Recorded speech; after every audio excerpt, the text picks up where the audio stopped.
No, I'm joking. Let's say, but that's a very useful reminding. Otherwise, I would not remember.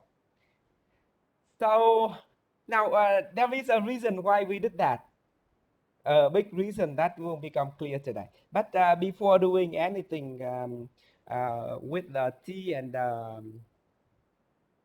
the F, that is something that we will talk about a lot today. I want to have you to have some time to look at the two theorem on the chi-square distribution.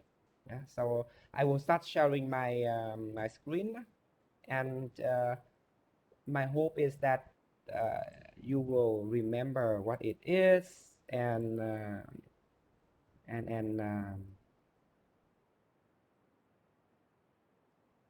once you remember what it will facilitate a lot our discussion. That's my goal. Yeah. So you have let's say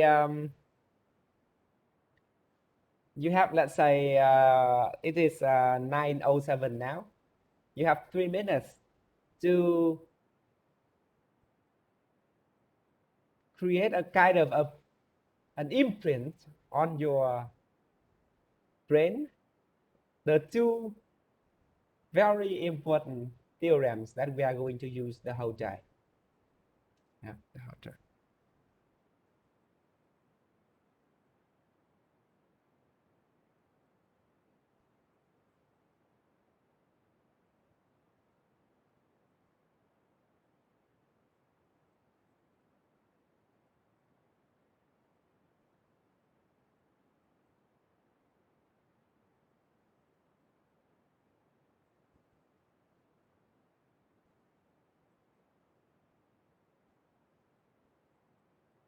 Okay, good. So now I'm just 1 minute from the start.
Um, Thanh Thủy is having a question that she said to be small, but I think it's a big one.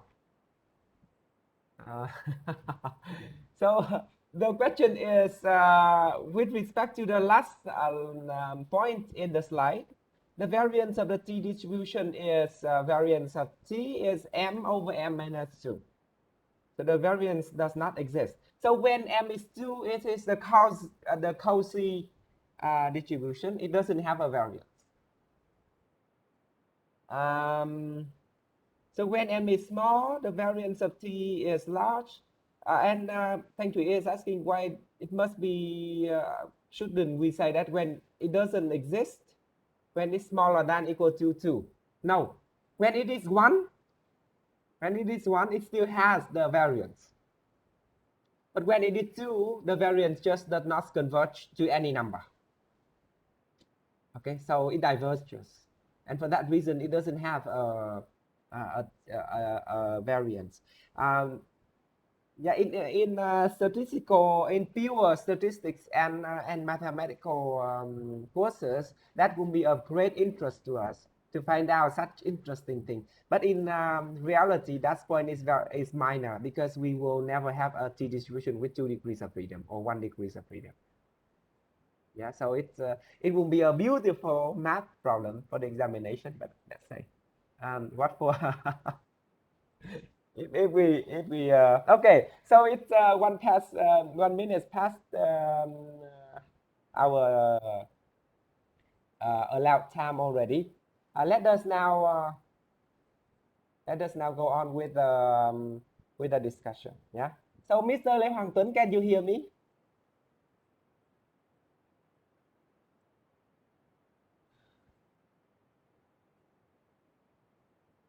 Hello, Hoàng Tuấn. Yes, I'm here. Okay, good. So why I'm asking is that I need your presence so that I can start showing the results. Okay. Now, ladies and gentlemen, let's move on. We already discussed the T distribution. We have some practice with it. Now, I want to draw you back to the regression table. So today we are going to use a very now let's together open Stata, ladies and gentlemen. Open Stata. Open a new do file. Okay. Now how can we open a new do file? You go to the do file editor. You click on open. It will open a new do file, the untitled. You save it file. Save as. Let's save to the to session 2, and I would like to put it the maybe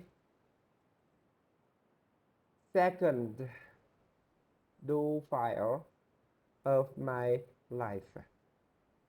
Okay, just put it in that way because we are in session 2. Maybe you already have multiple, but let's say put it with a name that you may never forget. Yeah. So later on, you may remember nothing about my course, but still remember something about the way we name the do files. That's also something. Yeah. And that special point will lead you to further understanding. Now, so we open the new do file. Now you will load the data into Stata. You go to open. Click on it. It will lead you to the session 2. And in session 2, you would have the VHLSS 2010 IE underscore RM. So the file was named some time ago when the name was still Introduction to Econometrics for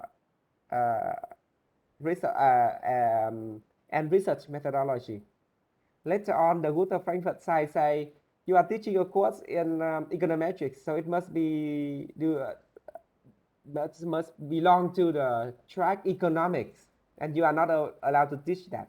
You have to teach something with research methodology for finance and management. So I talked to the team and asked, so what's the key amendment or adjustment that I have to make? And they say the key thing is that the title must be different, because otherwise it sounds like an economic course, and sometimes students will not be allowed to take too many courses from a different major, and you may be in trouble. So okay, fine, I changed the name, but that's basically there is no difference. Now, ladies and gentlemen, now we open the data. You open the data, and I want to encourage the practice of when you open the data and you run the regression, you do something that you like. You paste the command into your do file. So for some reason your computer is out of battery, or you unexpectedly close data, it will immediately ask you, do you want to save the do file? And if you save it, it will be there forever. Yes.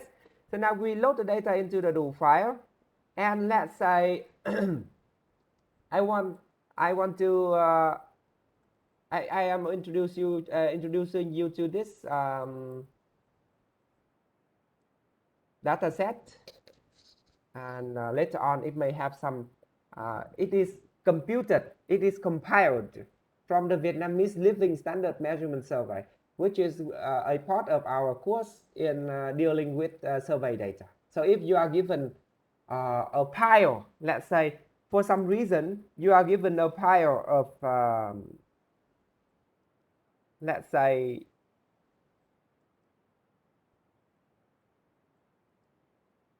no. Now, if you are given a pile of data and they are not in data format, they are in very different formats. Let's say words, and then they are in Excel, they are in text. Let's say this one. This is an example of the data set. You have a lot of them. They are in different files. And each file will start with the information of the individual. What is his name, how his age, and where does it work. But the files here record different sections of the survey. In the first file, they may record the information about the demographic characteristic of the person. In the next file, they will record the information about work, and then about health, about education, and so on. So how can we combine? So when we combine two data sets together, you must make sure that Mr. Thanh Thu's education will not be attached to my job characteristics. You have to match them. You have to match them exactly, so that you will not mix things up. In Vietnam, we are saying râu ông nọ cắm cằm bà kia. You must do that. And this course I will put some emphasis on that in the last session. How can we conduct a survey? And if someone else conducted a survey and they give us the data, what can we do? Yeah. So today you are going to be introduced to the data set. We will do something with it going forward, and it will be clear later on. Yeah. So when you load the data into Stata, you may see that the data are not labeled. You do not know the variable. You have the variable names, but you do not know what they are, what information they carry. Is that correct? Yeah. So what we can do is we label the variable. Now, what I'm doing is I already prepared a do file, and to be very honest, I prepared it a long time ago. When I was still teaching years and years before. So it's not that I did it in the morning today. Yeah. But still, it's still a variable set of information. If I label them, you may see that down here all the variables will have the name, the information. Yeah. And you will see, okay, the variable actual mid-level vocational school, a variable if a person indicating if a person has a mid-level vocational school certificate. So that's the meaning of the variables are included.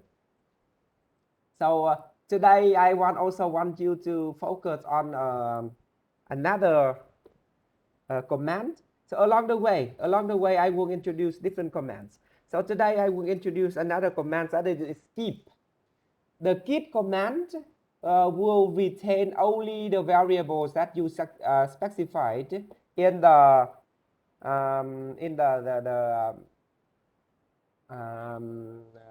command. So you may notice here I have a lot of variables, and now I ask data to only retain some variables that I need. If I do this, you may see that all other variables are gone, and I retain the variables of interest. Now, believe me, this question will be very important if you for somehow decide to do your thesis on the current population survey from the United States. You would be given a database or data set of 2,000 variables, and you will be find it very interesting to dig into the data set and to get the right data. Yeah, good. So now we run a simple regression. Now, ladies and gentlemen, we run a simple regression. Simple regression. Regress. Now, one more interesting thing. So if I type this one, if I include them all into one line, you may see that sometimes the command line is very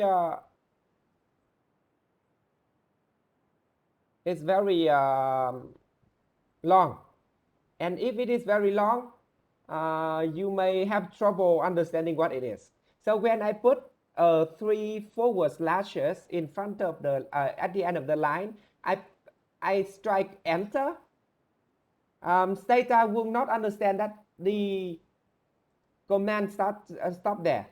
It will. So when there are the 3 forward slashes, Stata will understand that the command, even though there is an enter here, the command has not stopped. You have to keep searching more. So by writing it this way, Stata will go from here to the end, and then it will enter search till here. So it will understand that the command is this part.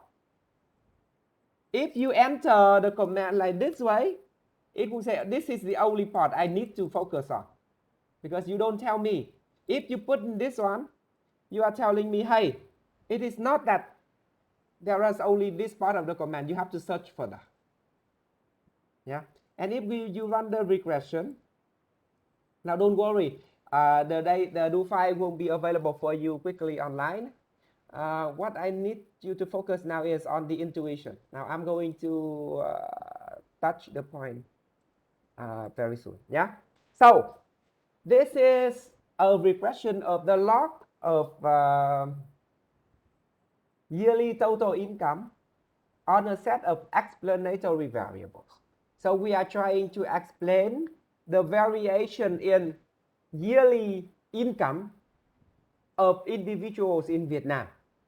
And our set of explanatory variables include age square, a dummy, whether someone is a male or a female, someone is married, the education level, the highest level of education. So this is the highest level of education here is primary, lower primary, high school, education college, bachelor, master, or more. So if someone have a master degree or PhD degree, this variable will take the value of 1.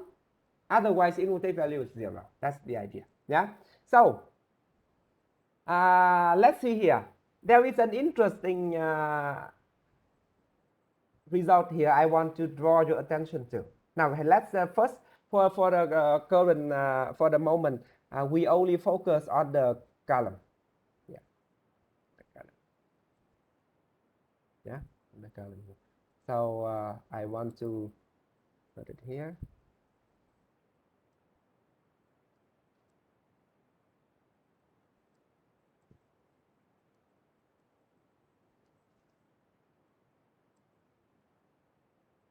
Can you read it?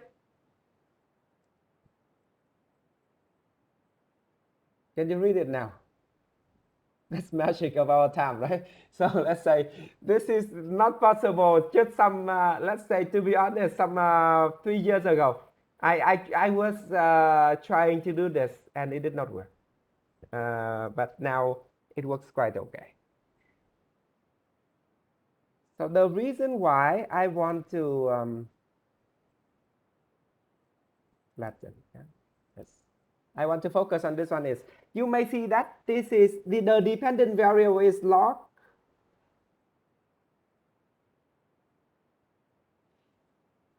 of yearly income. Okay, so h is 0.1 and h square is minus 0.01388. How should I understand this one? What is the impact of h on income.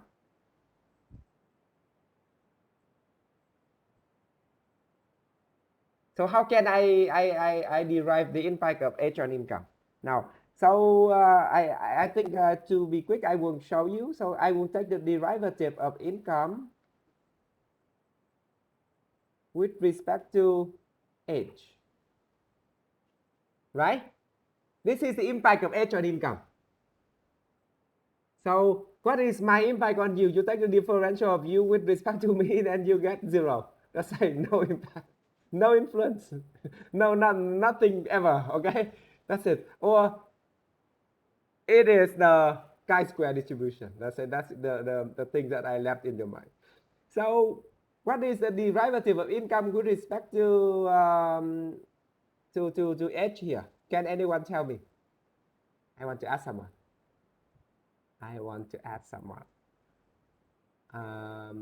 Let's say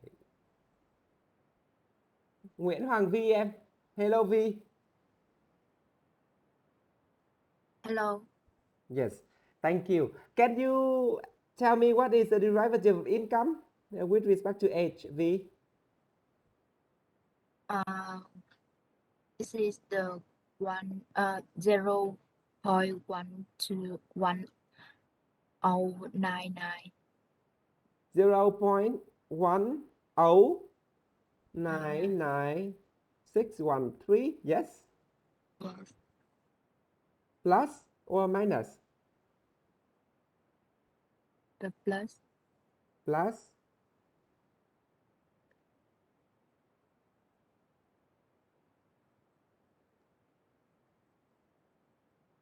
Plus what? Now, this is the variable y is equal to x, a times x plus b times x squared, right? So what is the derivative? X here is h.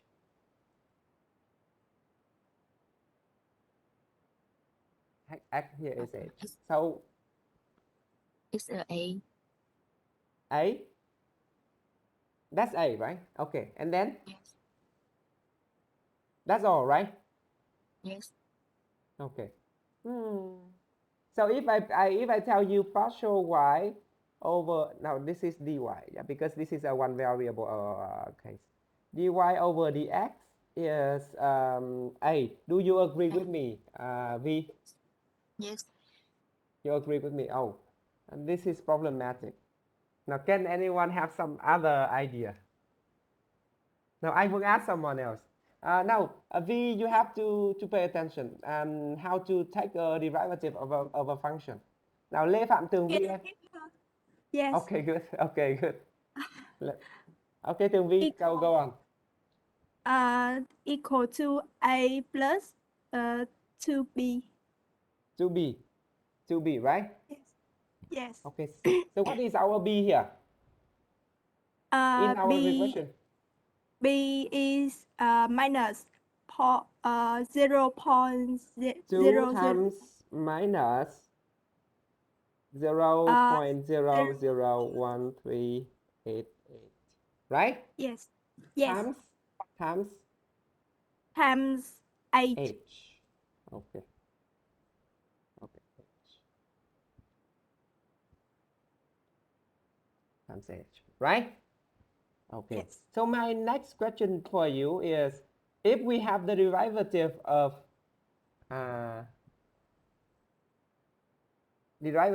income with respect to H in this way, do you expect the derivative of income with respect to H to be positive or negative? Now, before going forward, I want to give Tường Vi 2 pluses, for one for the correct answer and the other is for your enthusiasm. Thank you. Now,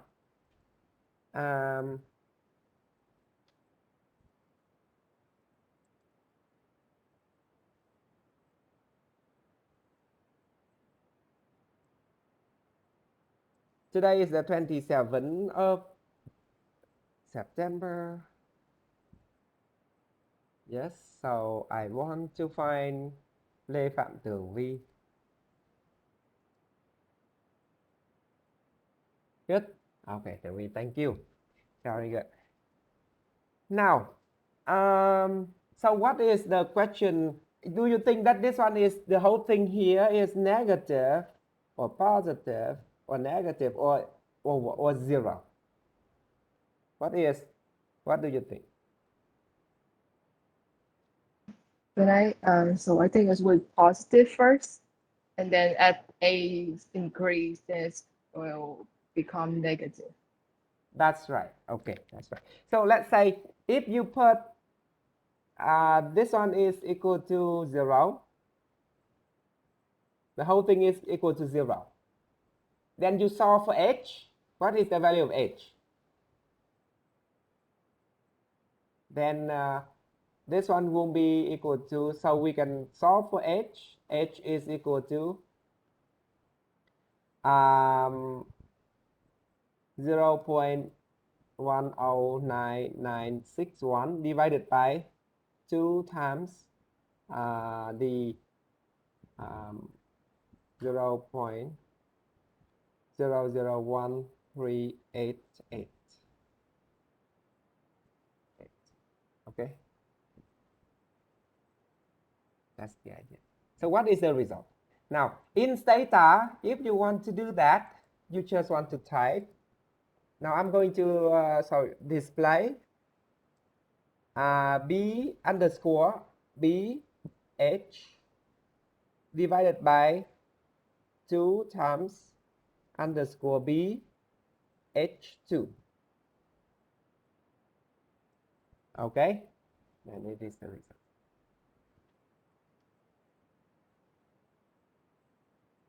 Of course, there must be a minus in front of it, right? Yeah. So if you type this one, minus, because we already, when we solve for it, we move the minus here in front of it, right? There is a minus here, minus 2. So the result will be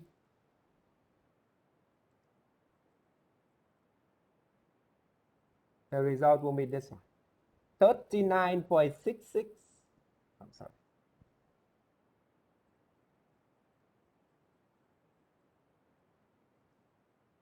$39.66 something.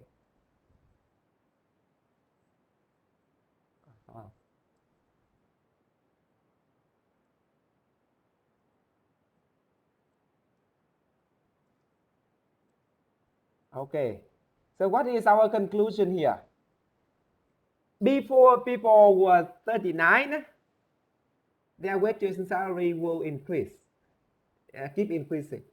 But when they reach somehow at the age of 39 or 40, they are in their middle age. You can, if you start working when you were 22, it takes you about 20 years to learn new things. And then you are 40, 39 or 40.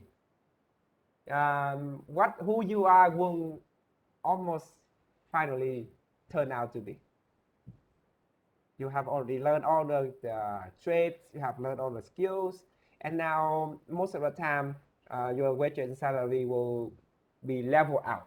You will not get a pay raise every month anymore. Yeah, every year anymore. Except you are working for the government. You have a pay raise every year, every 3 years, even though you cannot do the work. This is something Vietnam has to solve, but the idea is we have the so-called ngạch bậc. The older you are, the higher wage and salary you get. And this is a way in public administration science. It is a way to keep people loyal. The older you are, the higher you get the pay. So you should not be corrupt. Yeah, if you corrupt, you lose something in the future. But people most of the time have very short memory and they want to live with the present. Okay, with the present. They do not want to live with the future. But let's say, so that is how we interpret the coefficients. Yeah, you take the derivative of the dependent variable with respect to the independent variable to get the answer. It's not only taking the coefficient alone. Now, so now I hope that our discussion so far have paved you with enough information on how to interpret the results here. Yeah, we will come back somehow in the future as we go forward. We talk about the dummies, we talk about the log scales, and so on. We will continue talking about that. But for now, the coefficients, I hope that you know how to interpret. I want to go on with the estimation with the course. Of course, I have another slide here talking about a constant term. How do we interpret the constant term? You may read it here. The general message is that there is not a clear interpretation of the constant term. The constant term is used for only one reason only. That is that the sum of the error term, if you still remember, we proved that EI is 0. Without the constant term, it will not be the case. Because if you recall yourself of the normal equation, right? If you recall yourself of the normal equation, we have x prime x b is equal to x prime y. Yeah, x and x y is x prime. And in that, when you write it down, write it out, you will see that one of them would be interpreted as the summation of EI is 0 because x1 is a constant.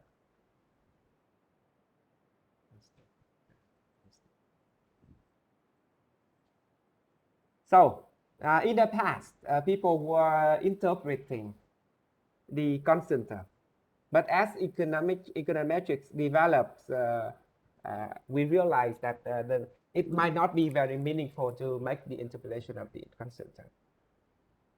I talked about this already, and now I want to talk about the interval estimate. Now, ladies and gentlemen, our discussions so far have led us to the conclusion that using the least square OLS, we have our b is equal to x prime x to the minus 1 x prime y. And in this case, what is y? Y is the result of the interaction between the axis and the disturbance term. So I can rewrite it equal to x prime x to the minus 1 x prime, and now inside you have x beta plus epsilon, right? This is y. And if you write it out, it will be equal to x beta plus x prime x to the minus 1 x prime epsilon. Okay? So it is equal to the true value of the population parameter plus something relating to the disturbance. Okay, so if you take the expectation of b, we already did this. If you take the expectation of b given x, it will be equal to beta because x prime x to the minus 1, the expectation of x prime x to the minus 1 x prime epsilon given x. Now, anything involving x, when we take the expectation given x, if you know x, you already know the function of x. So it will not change your belief of x. So it will be equal to x prime x to the minus 1, the expectation of x prime epsilon given x. I know that I can write it in this way. If I write it in this way, expectation of n times x prime, expectation of epsilon given x is 0. Then you say this one by assumption is 0. So it will be 0, but I don't want that. I want to do something more. I want to make it clearer for you because I'm sorry. We were assuming in assumption number 3, the homogeneity assumption, that the two variables are not correlated, right? The origins of the conclusion that this part is 0. Sorry, this part is 0. The reason for us to say that this is 0 is that if you take the expectation of x prime epsilon given x, it will be equal to, now I will focus on this one only, yeah? This one will be equal to the expectation of x prime epsilon minus x bar prime epsilon, because they are all 0, correct? Okay, plus x bar prime epsilon bar, they are also 0. And then minus, because I have epsilon already, x prime minus x bar, and now I would have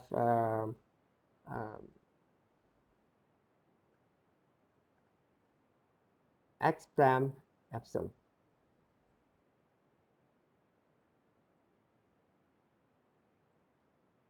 Bar. Okay, they are just 0, 0, 0, 0. So the bar, the average of x bar is 0. So it doesn't matter. Yeah. And you may notice that after some manipulation, it will be equal to the expectation of x bar minus epsilon. X minus x bar. And then epsilon minus epsilon bar. And this one is the covariance between x and epsilon, right? The covariance. And we assume that x, the disturbance terms, is independent of the explanatory variables. When the two variables are independent, the covariance is 0. Okay, that's the meaning, the reason why we need to have the homogeneity, endogeneity case to be excluded, meaning that we do not want the error term to be correlated with the explanatory variable. Ladies and gentlemen, this problem has created 2 or 3 Nobel Prize for people working on it. Okay, it's so difficult to solve that when people propose the measure, they got a PhD, they got a Nobel Prize. Okay, now so the consequence when the assumption is violated. Now let's have a look here. If epsilon is not independent of x, then the expectation, then we know that there might be the covariance between epsilon and x is different from 0. If it is different from 0, then the expectation of x prime x to the minus 1 x prime epsilon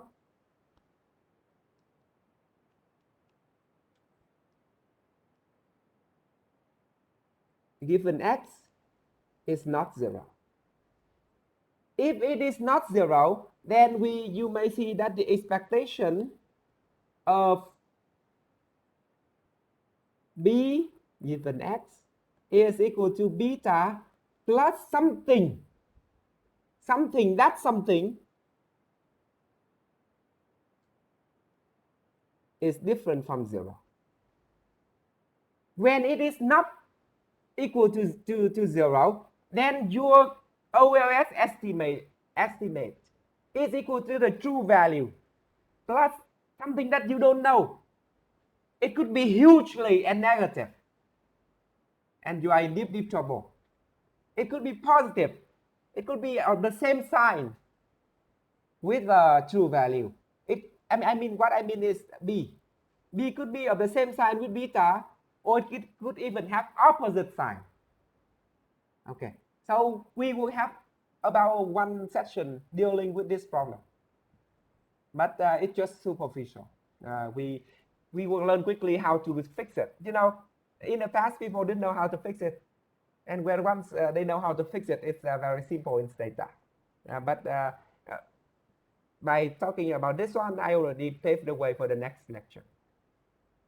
Now, we talk about the variance of beta, of B. This is the derivation of the variance of B. So the variance of B is nothing more than the variance of B is defined as equal to B minus the expectation of B given X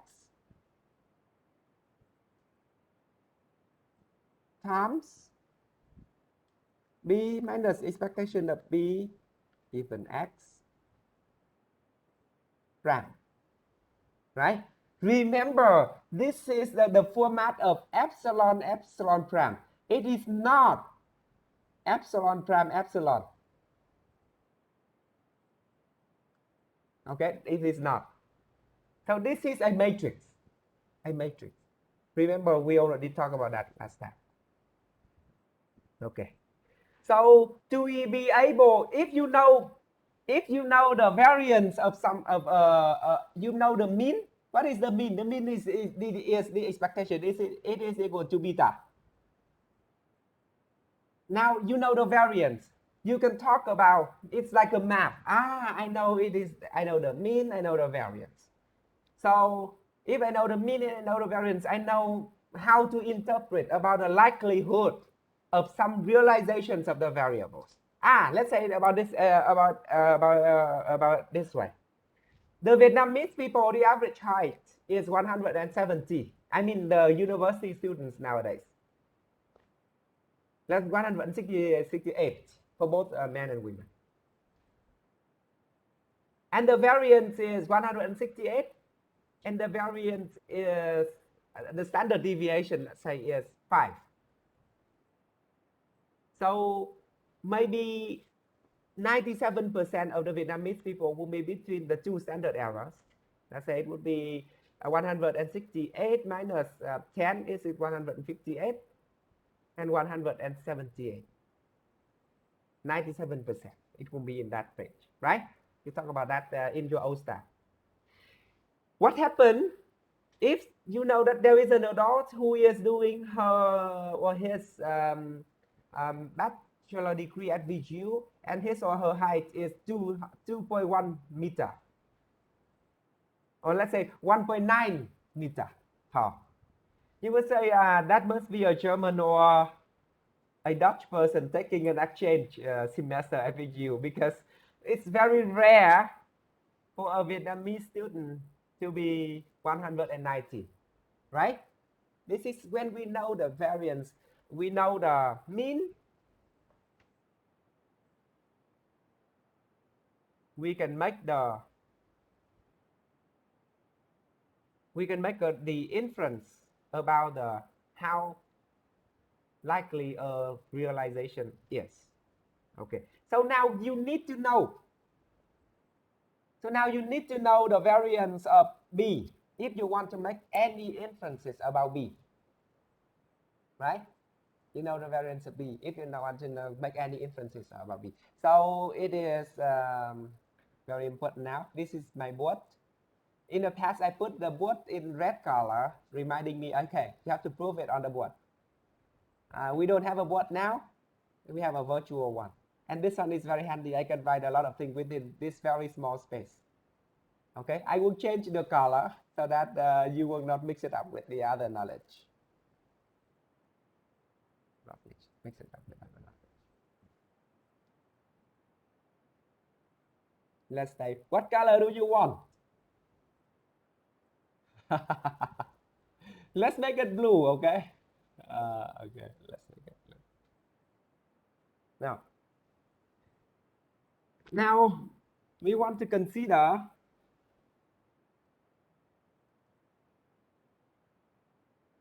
the quantity E prime E. What is E prime E, ladies and gentlemen?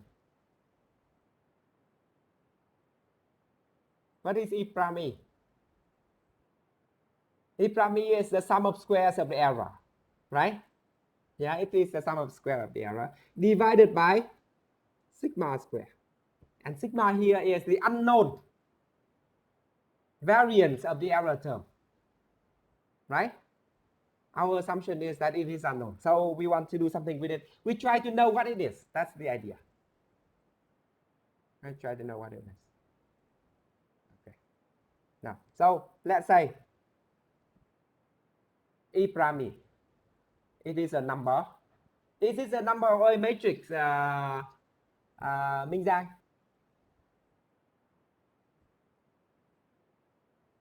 A number. It's a number, right? Because you take a line times a row, it will be a number. You take a row times a line, it will be a matrix. Remember that, yeah? So this is something we already know. So E prime E is a number. Can I make a number a matrix, ladies and gentlemen? Just put it a matrix. This is my matrix of one row and one column. See, it's magic, right? So I call it now, I don't call it a number, I call it a matrix, a very special matrix.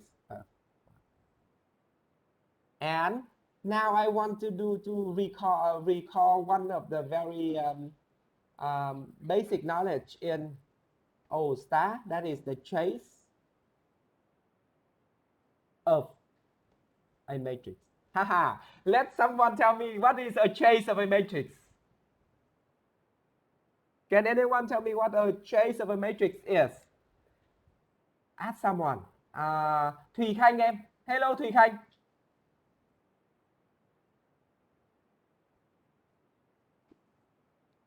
Thùy Khanh, can you hear me? Oh. Thùy Khanh is not there.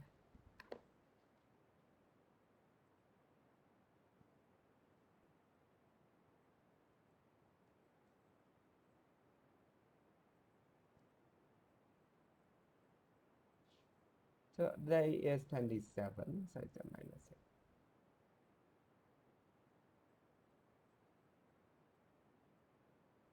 Oh, I already gave, okay, 2 plus is here. Good. Yeah. Now, no Thùy Khanh is not there. Then I will ask someone else. Đào Trần Diệu Hiền em. Hello Diệu Hiền. Hi, Hello. So, I'm here. tell me what the trace of a matrix is. So the trace of the matrix is the sum of the all elements in the diagonal. In the main diagonal, right? Yeah. Okay, thank you. Thank you. That's a right answer. So Thank you have the main diagonal and you have the other diagonal, right? The principal diagonal and the diagonal. Yeah, this is the main diagonal. So you take the trace, that means you sum all of them together. So ladies and gentlemen, if I have an identity matrix of 1, 0, 0, 0, 1, 0, 0, 0, 1, what is my trace? Trace is equal to 3. Yeah? Okay, good.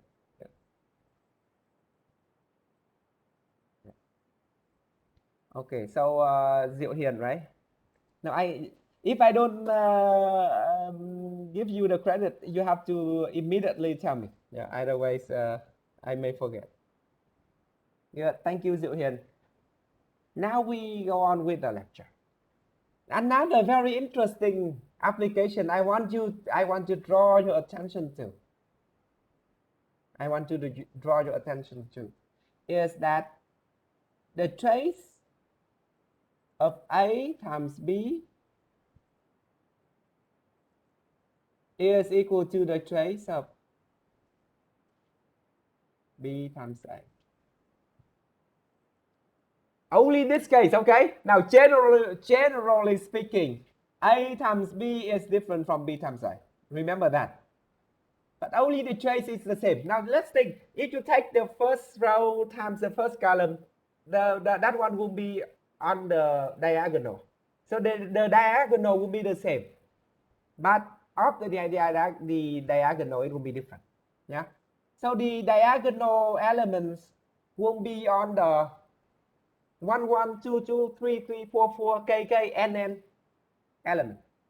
And if you take the kn and times the k column, later on you change the order, it will be the same. That's why it is the case.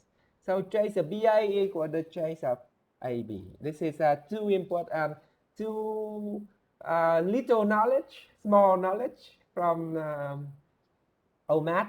I want you to remember. Okay, once we are equipped with this powerful knowledge, we feel very ready to proceed. So I want to take the trace of the expectation of the trace of E prime E given X. Now, I want to go on with it is equal to the expectation of E prime E is nothing more than epsilon m x. Now I want to be quick here, but I hope that you follow me. Epsilon prime mx epsilon. Why could that be the case? Remember that the residual maker is a idempotent matrix, symmetric and idempotent matrix. So you have E prime is equal to mx epsilon prime. It is equal to epsilon prime mx prime. It is equal to epsilon times prime times mx, right? And then if you times with mx epsilon, the two things merged together, you would have epsilon. Yes, this is the idea.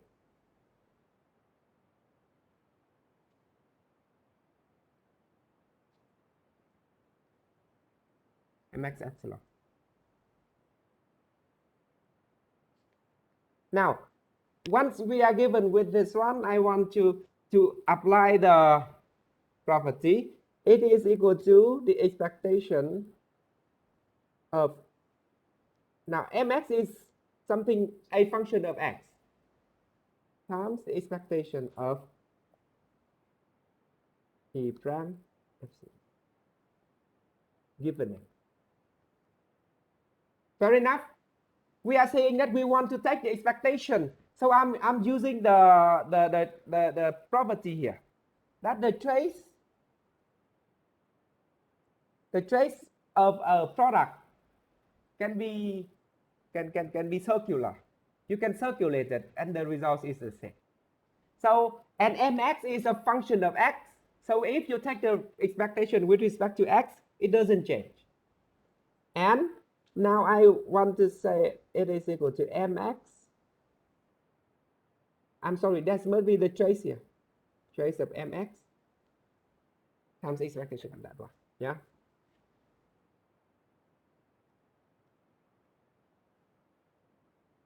Mx.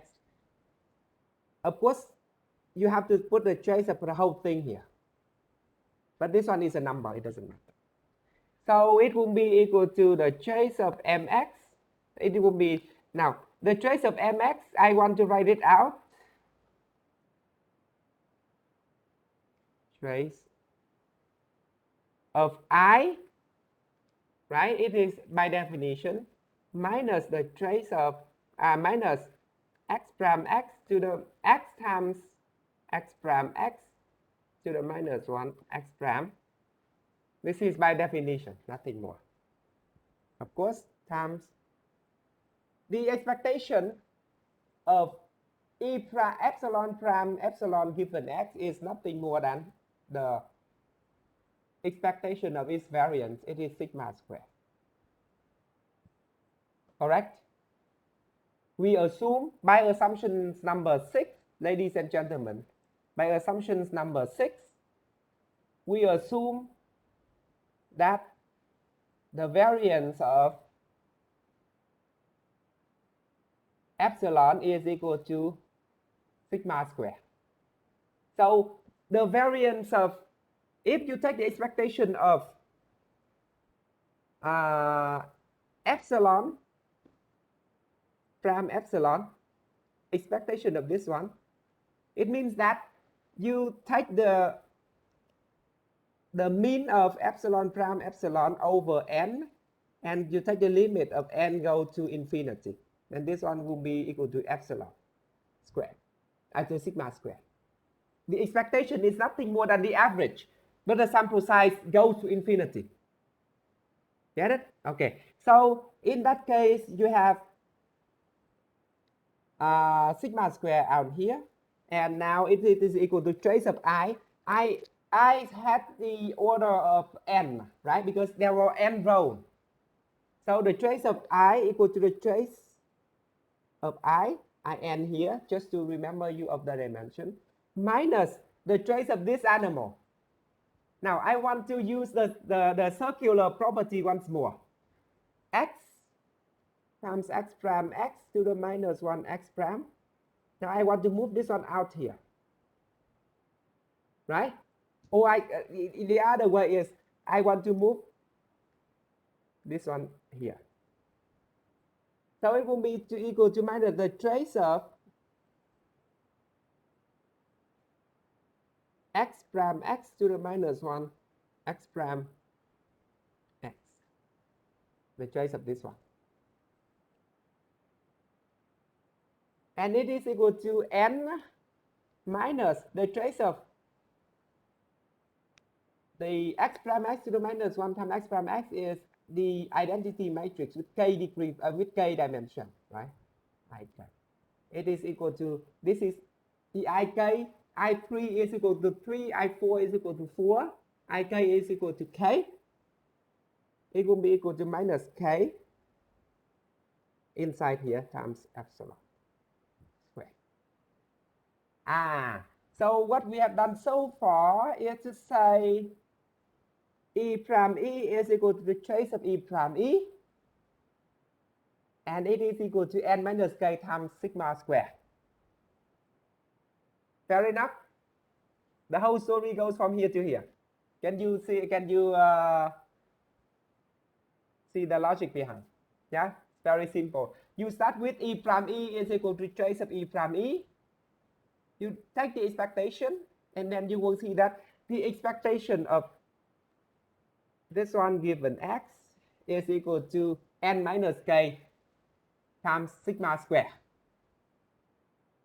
So, well, from that, I can say, I can easily find sigma square is equal to E prime E over n minus k. N minus k. Okay. Now, so the logic behind, why do I need to take the pain? Why do I need to take the pain to go through this? Now we have already run a regression. Now I want to predict the residual, right? Predict E hat residual. Now I generate E hat square equal to E hat to power 2.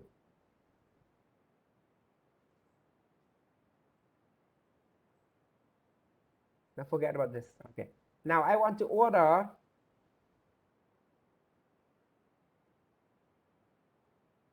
E hat is, yeah, they are first here. Now some of you may say, I have I have EI. EI is the estimate of epsilon I. So you would say I would have EI square is the estimate of epsilon I square. And your argument may be, if I want to estimate the average of sigma square equal to the 1 over n epsilon I square, as n go to infinity, right? Epsilon I square. Then it might be very straightforward to say I would take the summation of ei square divided by n. It's just natural to do that. But in reality, the expectation, if you do this way, you will make the error. You are replacing n by n minus k by n. This will have some strong implication when the sample size is very small and the number of independent variables is large. Okay, here I mean the number of explanatory variables in the model. Yeah, if you have 1 million observations and your model contains 4 explanatory variables, and then n is 1 million, k is 4, I would say n is almost the same as n minus k. Fair enough? However, if you have n is equal to 100 and k is equal to 5, n minus k is totally different from n. Fair enough? So if you take a number, let's say you divided something like a over n minus k, that is over 95. In comparison with a over 100, the answer, the difference is relatively large when the sample size is small. That is the idea. Yeah, when the sample size is small. So all we have to say is, we would have n minus k, e prime prime e over n minus k is equal to sigma square, is equal to s square. We say that s square is our sample estimate of sigma square. It is just our sample estimate of sigma square. It is not sigma square. Why? Because if you take another sample, you will get another answer. And if the sample goes to infinity, then your answer will be close to the true value. But we do not know what is infinity, to be honest. It can go forever. You can always add one more unit to a very big number, right? So let's say this is our sample estimate of sigma square. Okay? So S square we define in this course, S square as equal to the summation of EI square divided by n minus k. And n minus k here is the number. Now in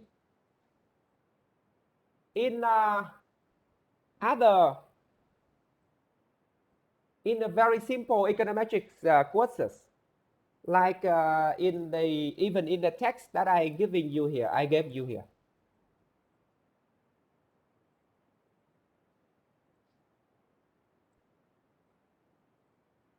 Textbook here. The book Econometric Analysis will tell you why you have to divide it by n minus k.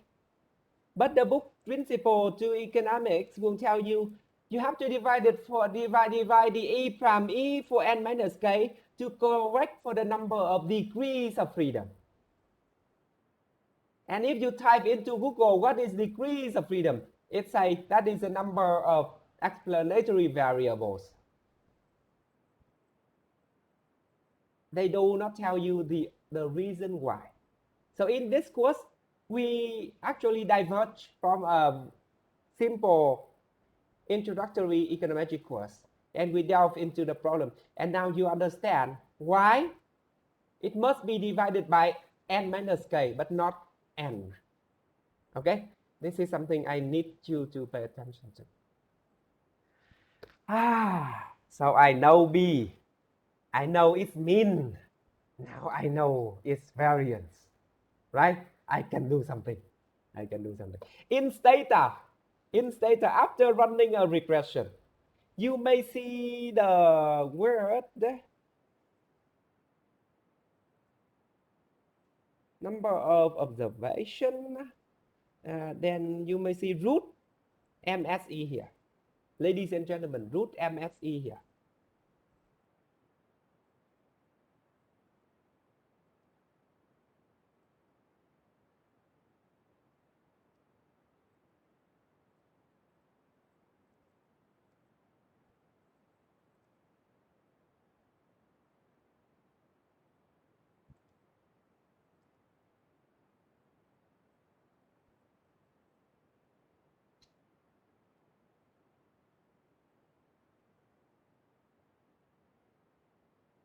Root means square error.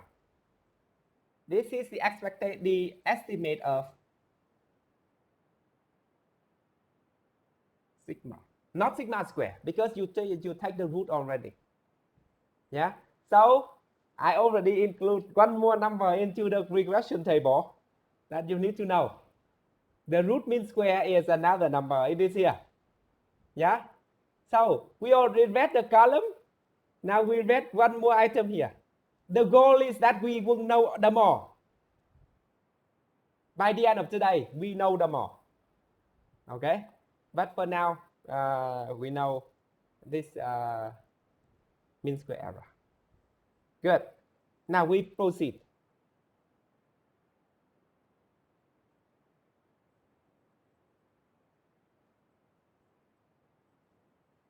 Our estimate indicate OLS estimate is B is equal to beta plus x prime x times x prime epsilon.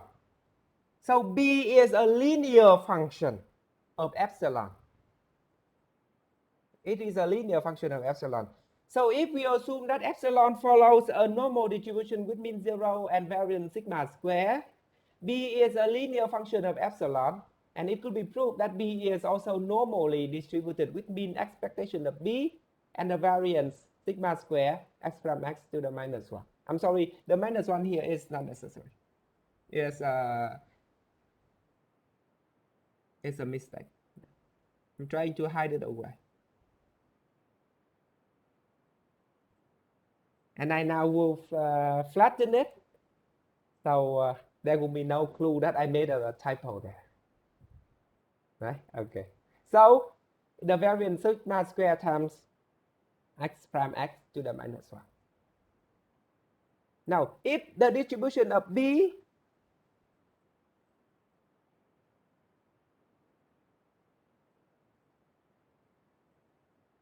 distribution of BK, the distribution of BK is a member. You have a vector.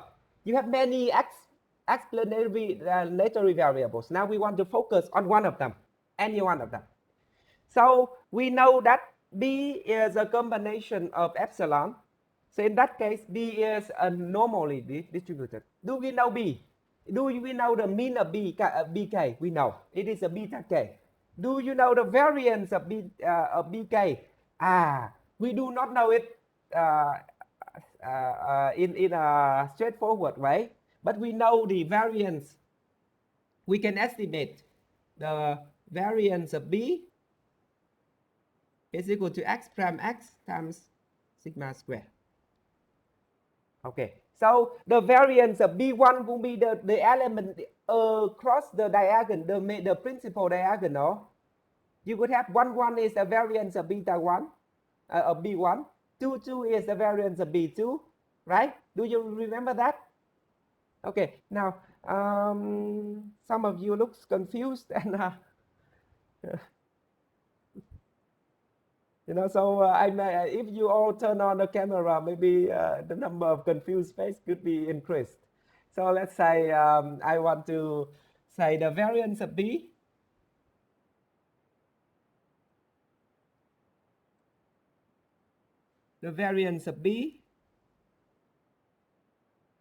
is equal to expectation of B minus B1 minus beta 1. Okay, this is let's say to be precise, the expectation of B1 given X times this one is square, not times square, right? And then you have again the expectation of this one will be B1 minus expectation of B1 is beta 1. So my B1 minus beta 1 times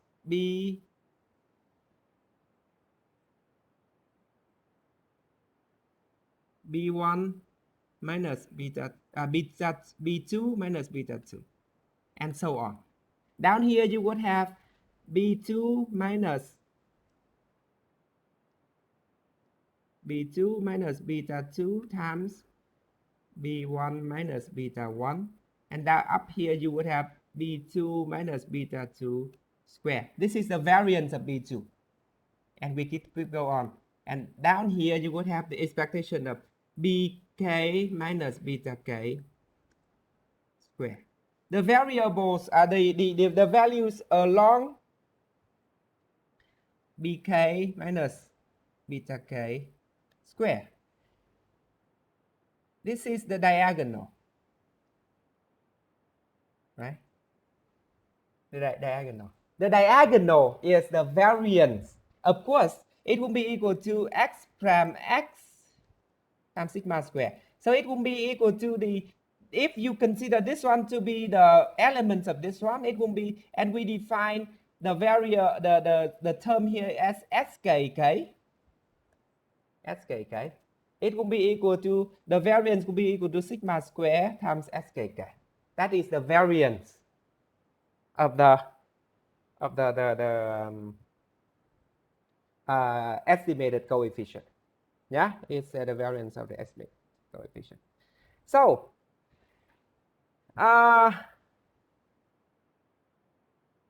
we know B, we know bk, we know how it is estimated. It is distributed. It is distributed as the normal with mean beta k and variance sigma square times x prime x minus 1, the element, we take the element kk. The problem is, if we know sigma square, we are done. It's like we are talking about the Vietnamese height. We know the mean, we know the variance, we know the confidence interval. However, we do not know sigma square. We have to estimate it. We have to estimate it, right? So,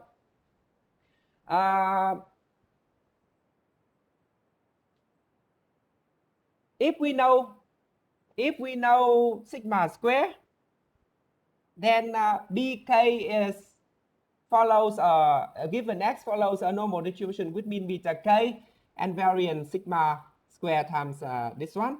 Then we can say z equal to bk minus the mean of beta k, bk, right? Bk given x. We subtract the mean divided by the square root of sigma square skk. Now, quickly, I want someone to type quickly. What is the name of this practice? Who type first will get a plus. 2 pluses.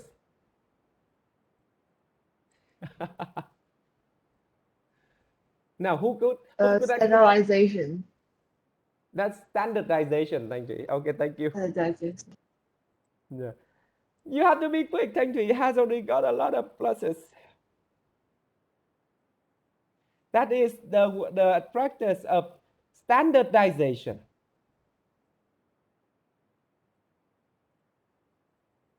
Okay, the practice of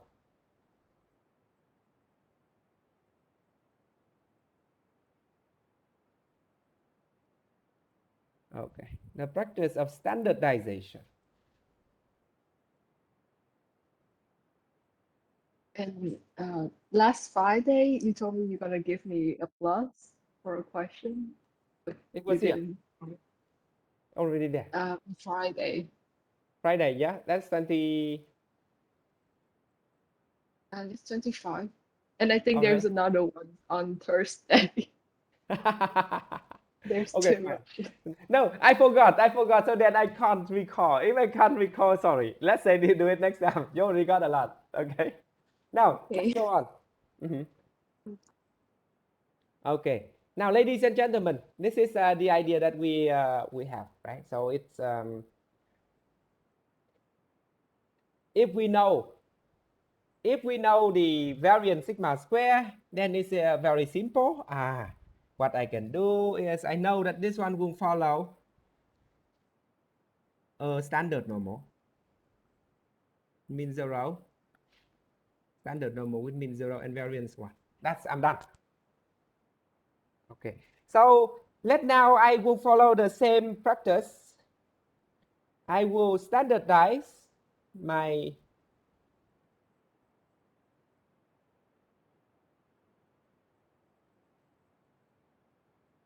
now I want to insert a new page. Now let's finish this part and then we are done and then we can have a break. This is a vitally important part. Lê Hoàng Tuấn, can you hear me? Yes, I love can. I love the question last time, so I need I cannot stop remembering you. So now let's consider. Let's consider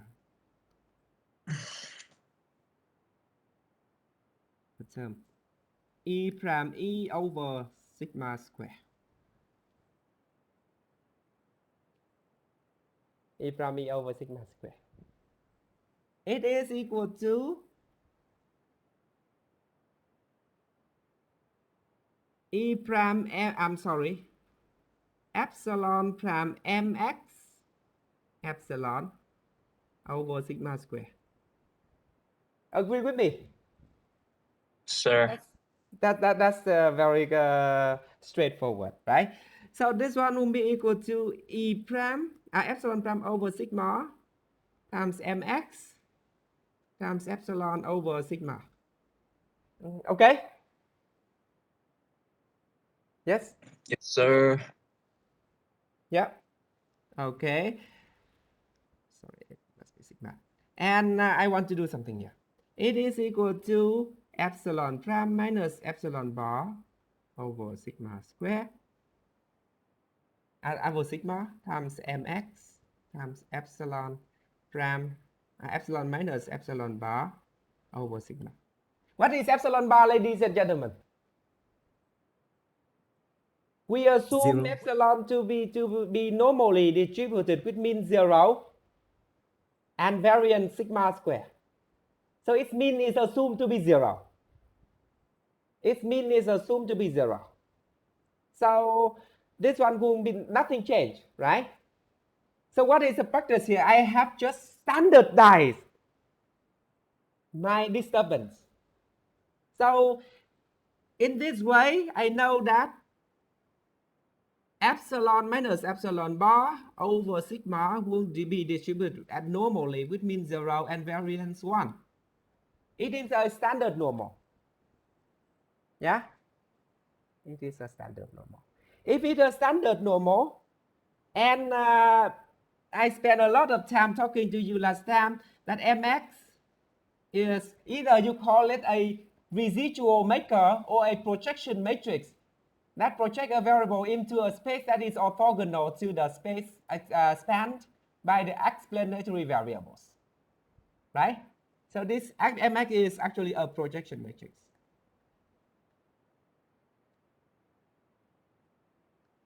Aha! And you look at me, trying to imagine something behind me. Theorem number 2. Theorem number 2. What do you see there? Theorem number 2.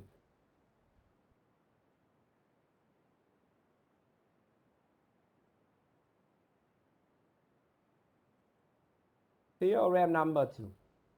If P is a projection matrix or a residual maker matrix with rank R and Z is an n vector that is normally distributed with mean 0 and variance 1, variance I, I here is the identity matrix. Then the quadratic form Z prime PZ is distributed as chi-square with all degree of freedom. Now I come back to our formula here. We can say that we can see that I should have made it larger. You can see that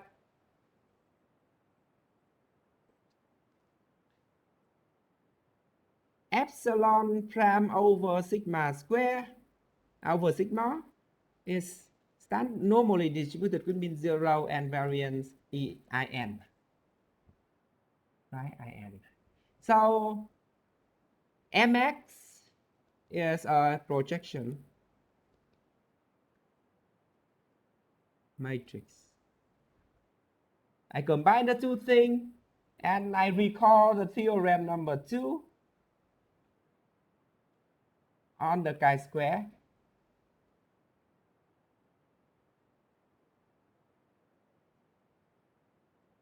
I would say epsilon prime over epsilon sigma times mx epsilon over sigma distribute as a chi-square with n minus k degree of freedom. Because n, we already proved before, the trace of matrix is itself the rank of the matrix. Yeah, the sum of the trace is the rank of the matrix. So mx has the rank of n minus k. Okay, n minus k. So this one is a chi-square with m degree of freedom. So I have s square over e prime e over sigma square, now distributed as a chi-square with n minus k degree of freedom. Now I want to construct something. I want to do something. I want to construct a beautiful thing. I call it dk is equal to bk minus beta k divided by square root of sigma square times skk. I want to put dk here. The whole thing now divided by the square root of e prime e over sigma square divided by n minus k.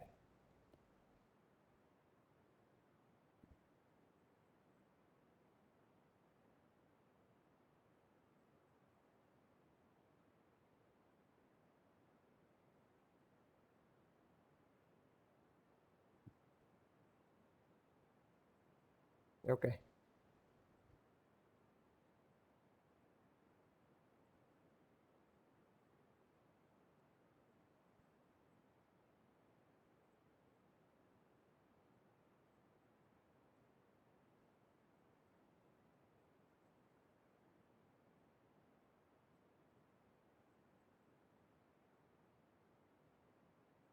Okay, ladies and gentlemen, it's okay. You see the formula. Now I do a trick again, and then you get it. I get it done. Bk minus beta k over sigma the square root over the square root sigma square skk divided by sigma square the square root of n times s square n minus k times s square divided by sigma square divided by n minus k. Fair enough? I have done nothing. I just know that our estimate of sigma sigma square is s square, and s square was demonstrated here. From here I know that n times s square n minus k times s square is equal to e prime e. right? Equal to E prime E. And down here I have E prime E.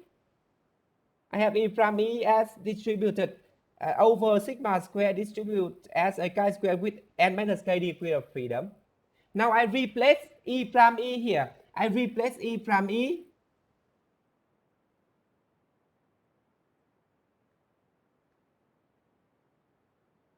E prime E is equal to n minus k s square. N minus k times s square. N minus k times s square. So I bring this result in this one. I get to this one. N minus k and in n minus k on the will just simply cancel them out. Cancel each other out. Right? I'm lazy, so I'm writing it in this way. They cancel each other out. Then you would get this one equal to, now, please notice here, the sigma square here and the sigma square here, they simply eat out each other. Right? Cancel out each other. Then you would have it equal to bk minus beta k over s squared times skk.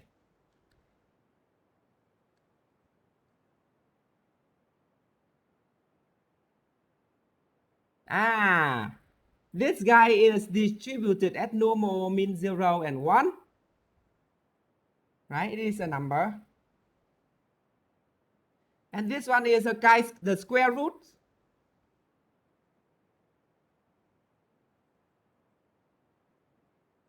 of a chi-square n minus k degree of freedom divided by n minus k. Chi-square. The chi-square here is nothing more than E prime E over sigma square. Yeah. So you have, now you may look at my, I'm trying to hide away. And you will see again the background of my video today. That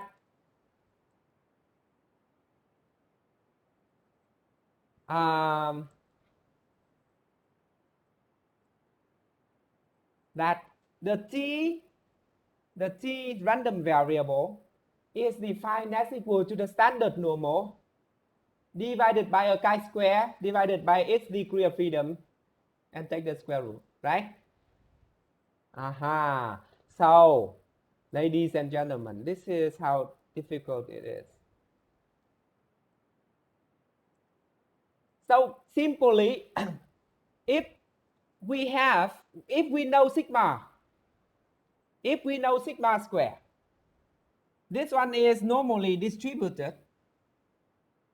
Z in this case, Z is normally distributed, which means 0 and variance 1.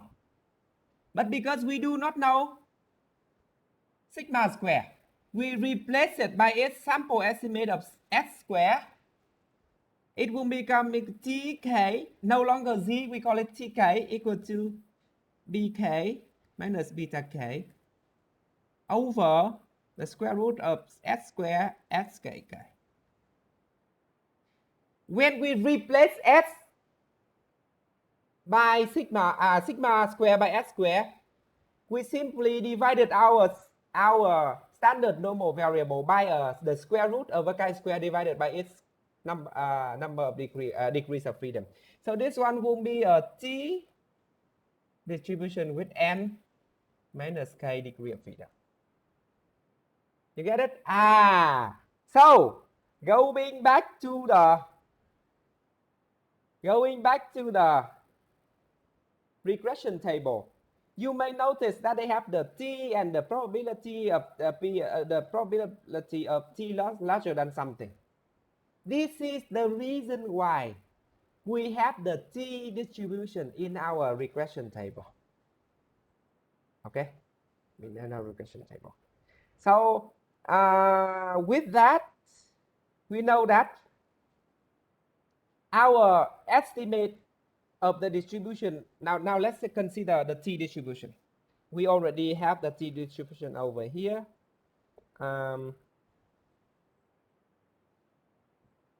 In the previous section, we have a lot of t distribution up here.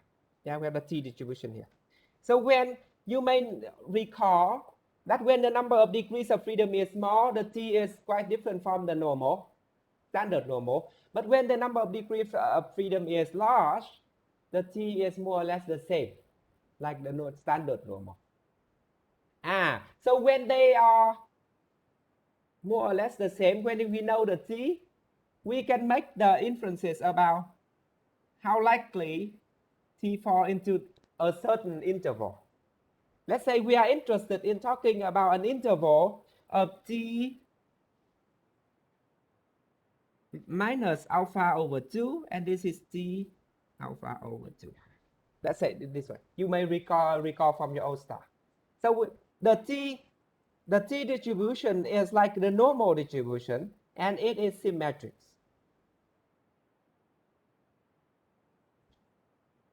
Okay. A t student distribution is symmetric.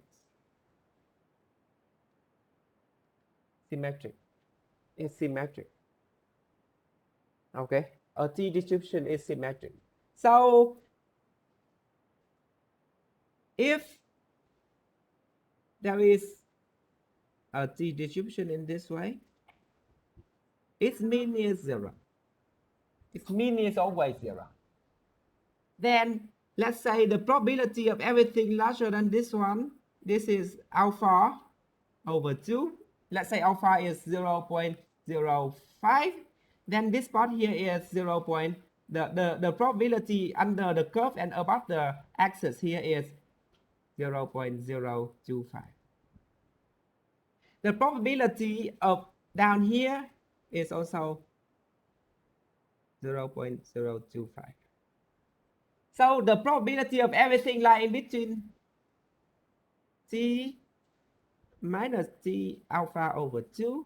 I'm sorry, this is t 0.025, and this is t 97.25 with 75. This one will be 95% of the time.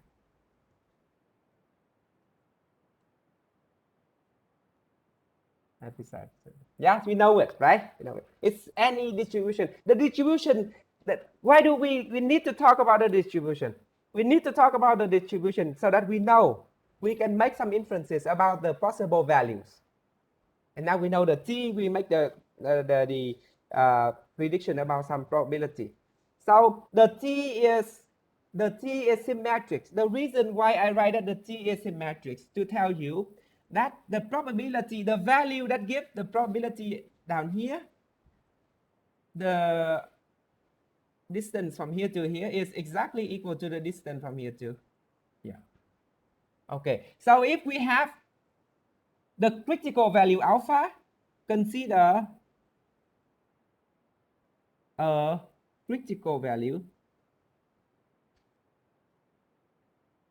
alpha, then t alpha over 2 is equal, let's say t1 minus alpha over 2, t1 minus alpha over 2, that is to say the t here is equal to minus t alpha over 2. It's just they are symmetric. Okay. So what is the critical value? So when you consider the t distribution, let's say you have a t distribution in this way. And you know that this is t minus t alpha over 2.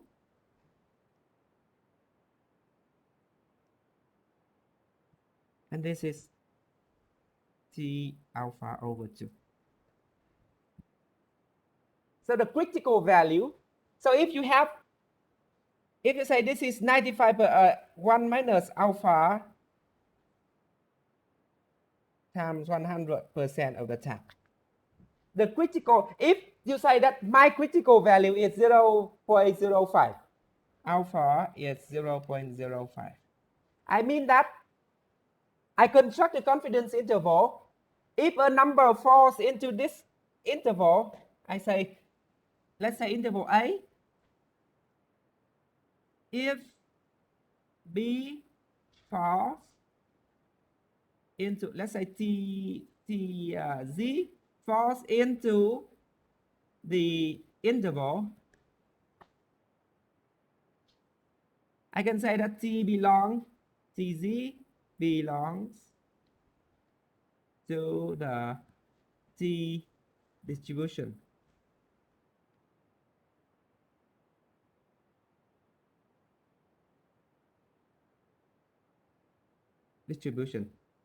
Under consideration.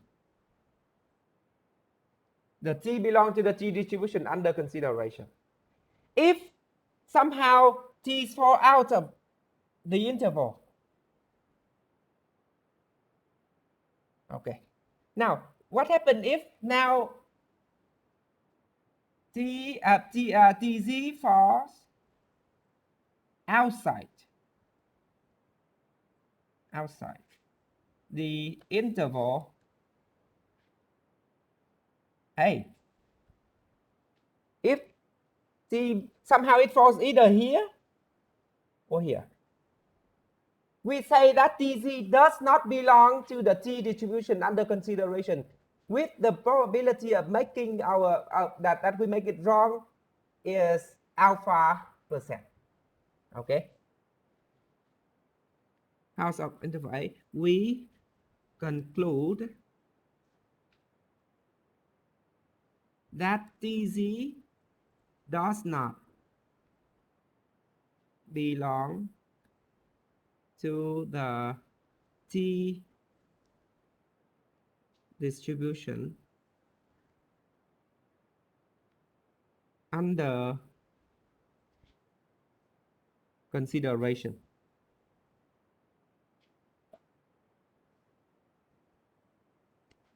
Okay. And when we say that, can we be wrong? Yes. Why? Because the T can still be here. It is a distribution goes from minus infinity to infinity. So yes, it could possibly be somewhere here, but the probability is very small. So when I make that conclusion, I know that I leave out in total, this down here is alpha over 2, up here is alpha over 2. So when I conclude that T falls outside of the interval A, we conclude that TZ does not belong to the T distribution under consideration. We could be wrong, because TZ could fall out of the A interval for alpha % of the time. Okay, alpha % of the time. So as long as alpha is small enough, we are okay. We could be wrong, but you make an estimate and you say the impact of education on earnings, on lifetime earnings, is from minus infinity to infinity. You don't make a mistake, but you make a nonsense statement, right? So the problem is, if you don't want to make a mistake, you don't do anything, and then you make a mistake by default. So you have to make a conclusion, and you know in your mind that there could be something that in some rare cases we could be wrong, but we would rather be wrong in some rare cases to make a sensible comment about certain values, about certain phenomena. You know, do you know anything about the height of the Vietnamese people? Yes, I know it is from 0 to 10 meters. Fine, good. You are not wrong. But it makes a lot of, it doesn't give people any information. But if you say, yeah, I know, it is between 155 and 175 for 90% of the time. I see. So Vietnamese people are on average not very tall, but not very short. And there are some Vietnamese who are 180. I'm wrong, yeah, but it's rare. Or let's say, if to be more sensible, you would say the height of the Vietnamese people is between 150 and 190. Of course, there are some people who are 142, but that's rare. Fine. Okay. Okay. So this is the so we know that the T. Now I am done with the part, and then we have a break. I'm sorry. I want to have a continuation. Yeah.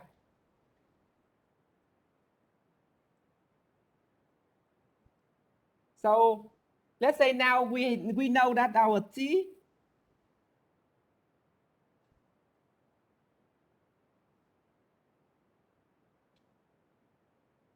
okay, our TK define that equal to BK minus beta K divided by square root of S square SKK.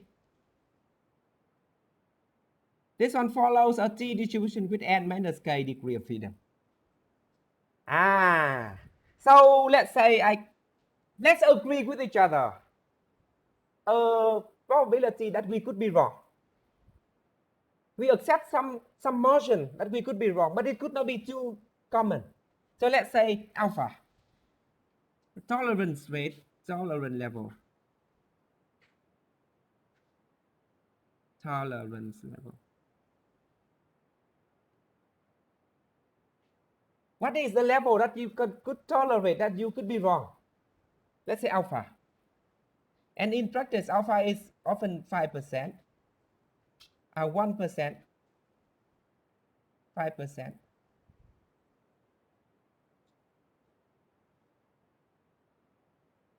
And 10%.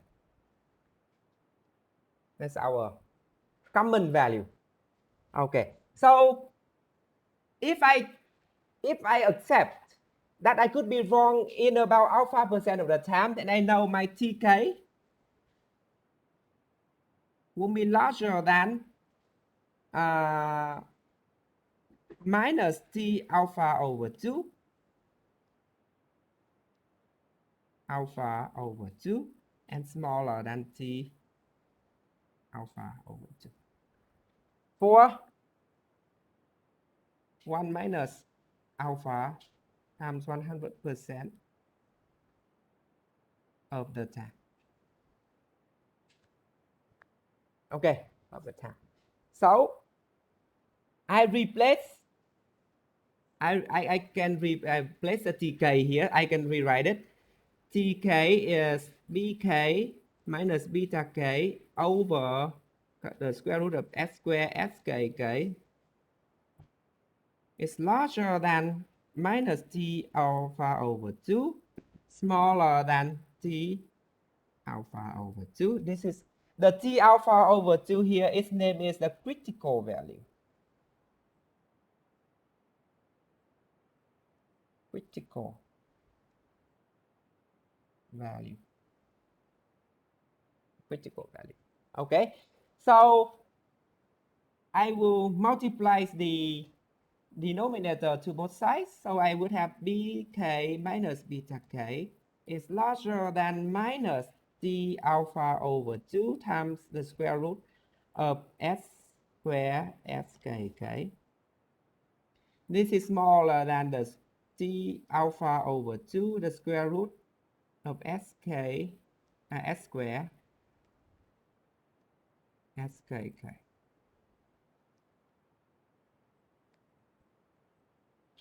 I saw something interesting. So I would have minus bk larger than minus bk minus t alpha over 2 times the square root of sk square s square sk. And this is smaller than the minus bk minus plus t alpha over 2 the square root of s square skk. S square skk. From talking about beta k, bk, now I can talk something about beta k, something that we do not know. In the end, we want to make inferences about the true parameters, about the true things that exist out there. We do not want to make about something we estimate, right? And if you multiply by minus 1 on both, and then the inequality will become beta k is larger than bk minus t alpha over 2 the square root of s square skk, smaller than bk plus t alpha over 2 the square root of s square skk. This one is true for 1 minus alpha. This one is true.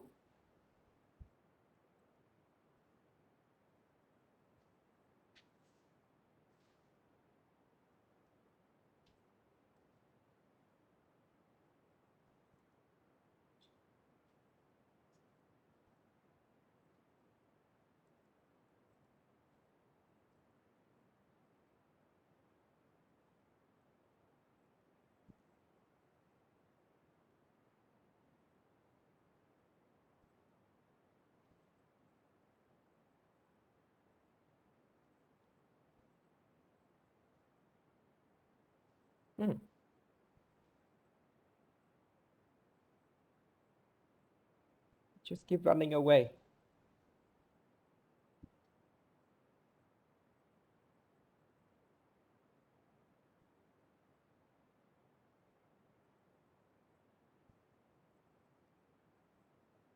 Okay. So this one is true for 1 minus alpha times 100% of the time. So if you want to be very precise, you take alpha is 0.01, 1%. Then the intervals will be larger here and here. This one is alpha is 0.01. You only accept you are wrong in 1% of the time. Okay?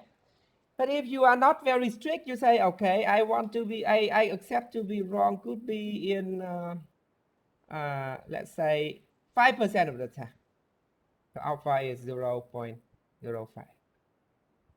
If you make your prediction, you are saying that the true parameters beta is larger than this value and smaller than this value, and you want to not to make a lot of, if you have to sacrifice, or you have to trade off between your precision and how much informative your prediction is. If you say, if you accept a smaller interval, if the interval is smaller, you have the ability to envision the true value, to make the interpretation about the true value in a more sensible manner. If you say our estimate beta is between minus infinity and infinity, you are not wrong. But just simply, the confidence is so large, the confidence interval is so large, you bring no information to the reader at all. So the smaller the interval, the easier for the reader, the listener, to imagine the true value of your parameter. Okay? Okay. But if it is, let's say, if you accept your tolerance level to be 100%, meaning that you are false 100%. You say it is exactly equal to, you say this one will be exactly beta k is exactly beta to bk. But that just happened only once. And the probability of that, of a random number, a continuous random number to be equal to exactly one value is 0. Yeah, so it will never be an exact number that you can make the prediction, but you can make an interval. And when the level of tolerance is large, the interval is small. And when the level of tolerance is small, the confidence interval is large. Now, so the convention.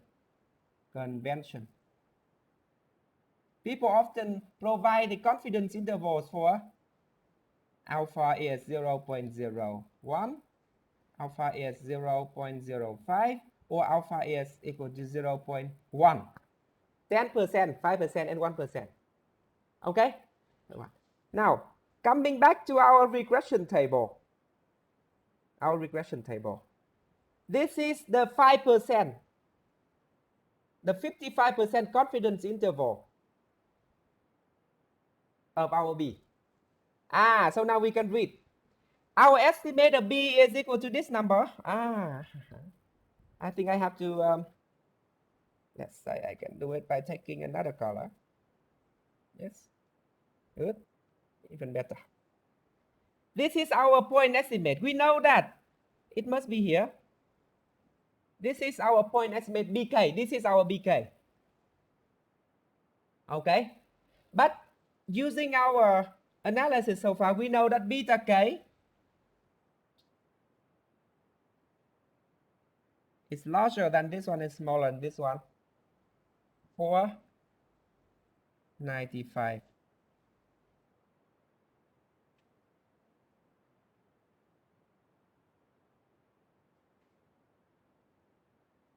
(95% of the time). So this one is the 95% confidence interval of our OLS estimate. Okay? Confidence interval of our estimate. I just need to, Công Ngân, you look so tired. I'm sorry. All of you are tired now, right?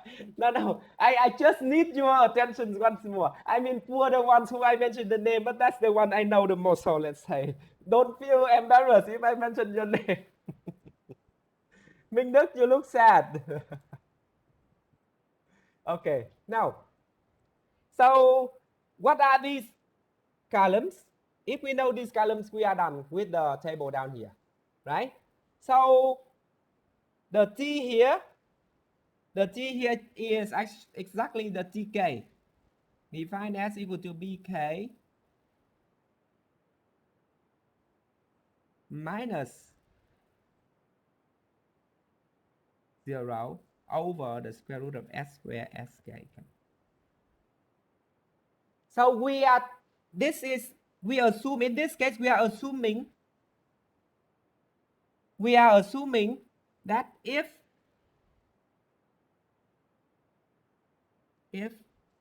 beta K is 0, then TK is equal to BK minus beta K over square root of S squared SK. See? Okay, so we are testing. If we are asking the question, if beta K is 0, what is the T that we would get? Okay, and that T will be, let's say for the first one, it is 24.96. Is it small or large? It is very large, right? Because the T distribution is very close to the normal distribution. The normal distribution is between somewhere minus 3 and 3. That is already almost 100%. So when it is 24.96, it is very unlikely that will happen. If the T is 24.96, T will not belong to the t distribution with n minus k degree of freedom. Okay, but our theoretical results says that t must belong to the n minus k degree of freedom, to the t distribution with n minus k degree of freedom. So if this one is not correct, then the assumption that beta k is 0 is not correct. Okay, I say it again. If beta k is 0, then tk defined as bk minus 0 divided by its standard error will follow a t distribution with n minus k degree of freedom. If that is correct, then this one is correct. And we, given the number, we can compute tk. It is equal to 24.96. This cannot be true, not belong to the t n minus k, because it's too large. This is wrong.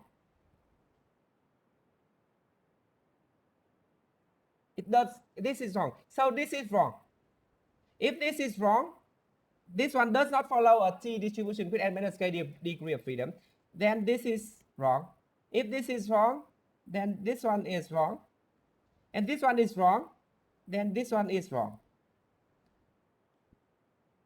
We can conclude, if we compute a very large n at t, we can conclude that beta k is different from 0. Okay, different from 0. Okay. So, the column T here is the t statistics defined in this way. Defined in this way. The t statistic defined in this way. Tk defined in this way. The t statistic defined this way. And when we assume that the population value is 0. So we can say from the regression table here, we can say this way. If we assume that the h, the beta h is 0, then we would get a t of 24.96. This is not true. The t variable will be very rare to be equal to 24.96. So we come back to say the beta of h is not 0.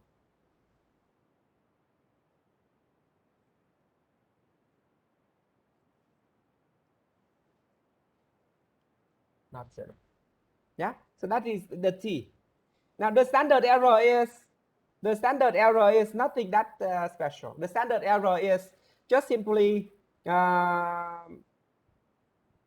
the sigma square,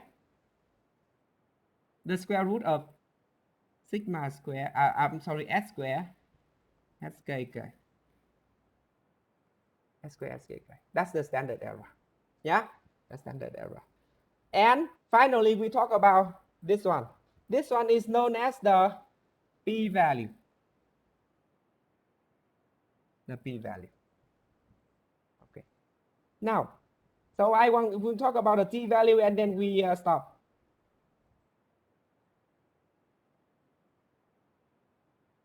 I want to talk about t-value here. Yeah. Let's arrange this space to make our beautiful discussion about the t-value. P-value.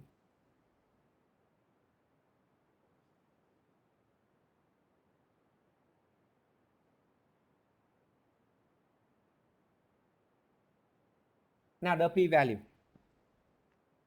The story goes this way. If we are interested in a population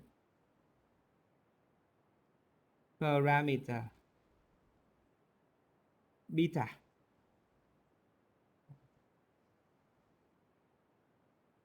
we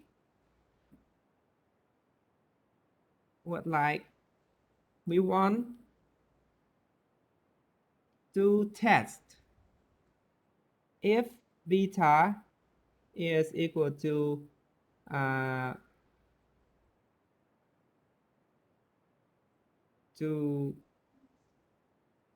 let's say for this case 0. This case 0. Yeah. Then we form the tk as tk is equal to bk minus 0, because this is bk minus beta k, but beta k is 0 minus 0 divided by the square root of s square skk. Okay, this will have a t distribution. We know that tk, if beta k is 0 is true, then tk will follow a t distribution with n minus k degree of freedom. Follow a distribution with n minus k. N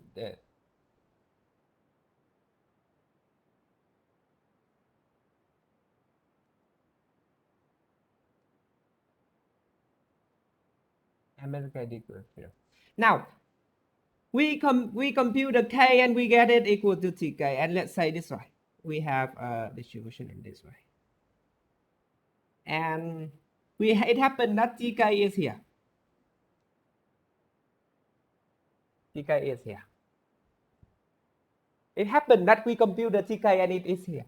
So we compute the probability over here, that is P1. And then because the t is symmetric, we compute the minus tk down here. And this is P2. Okay, if we conclude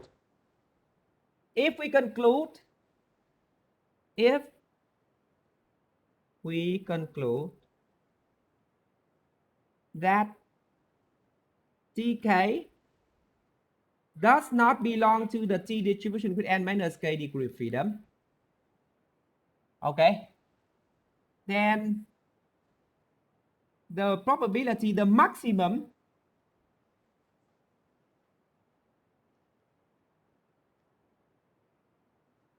the largest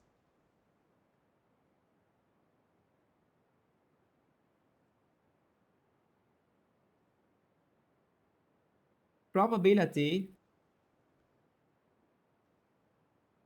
that our conclusion is false is P1 plus P2. Okay, P1 plus P2.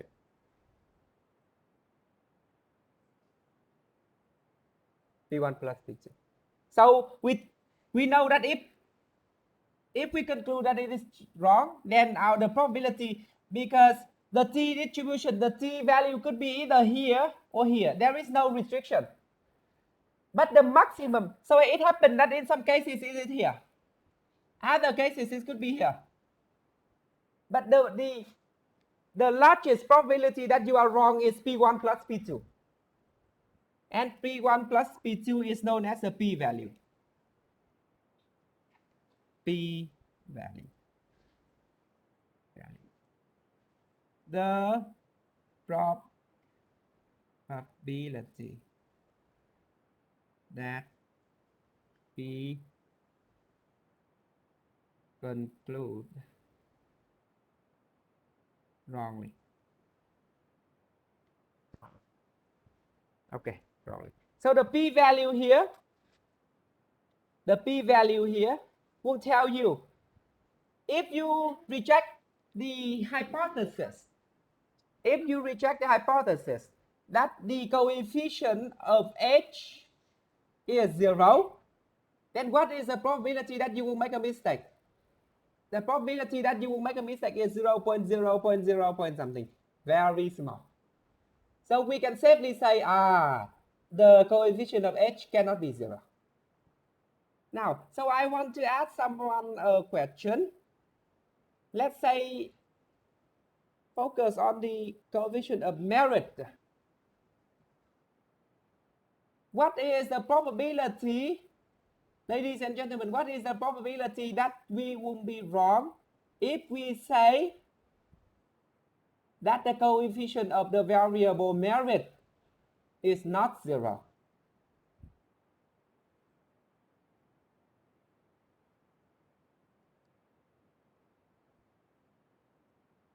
Mời bạn Nguyễn Trần Hòa Minh ạ. Hello Hòa Minh.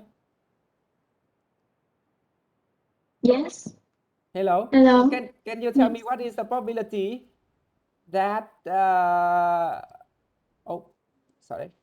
what is the probability that we will make a mistake if we conclude that the merit, the coefficient of merit is not 0?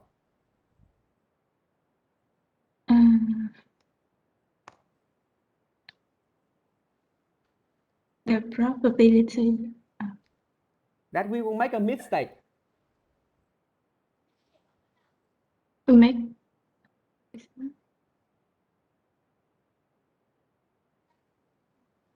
Hello. hello. Yeah. So what is the probability that we will make a mistake if we conclude that the coefficient of merit is not 0? Yes, it's 0.022. This is a standard error, right? Yes. It's not. This is a standard error. It is equal to, this is a standard error. It does not say anything about our conclusion. It is just the standard error. It is equal to sigma square. I'm sorry, it is the square root of s square skk. It has nothing to do with our conclusion. The t statistics is computed to test the hypothesis that merit is 0. This one is 0, right? Yes. So what is the probability that we will make it wrong? We will make a mistake if we conclude that the merit is not 0. Is it 0.81? Is it the T? No, it must be 0.41. One Yes. Okay. Now I say it again. I say it again before we have a break. Now I say it again. In this case, we consider the case of merit.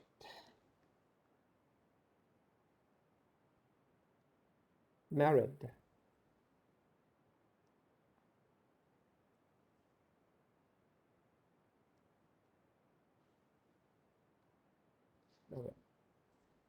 If we are considering regressing earnings or income as a function of x1, beta 1, that is all variables that we don't need to pay attention to, plus beta 2 times merit,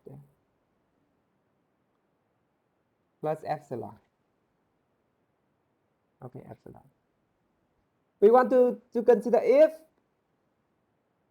beta 2 is 0. If beta 2 is 0, then I would have the estimate of B merit minus beta merit divided by the square root of s squared times skk will follow a t distribution with n minus k degree of freedom. In this case, n minus k is down here. You will see that it is 7,541. This is n minus k. Okay, so then I need to compute the t, right? I need to compute the t.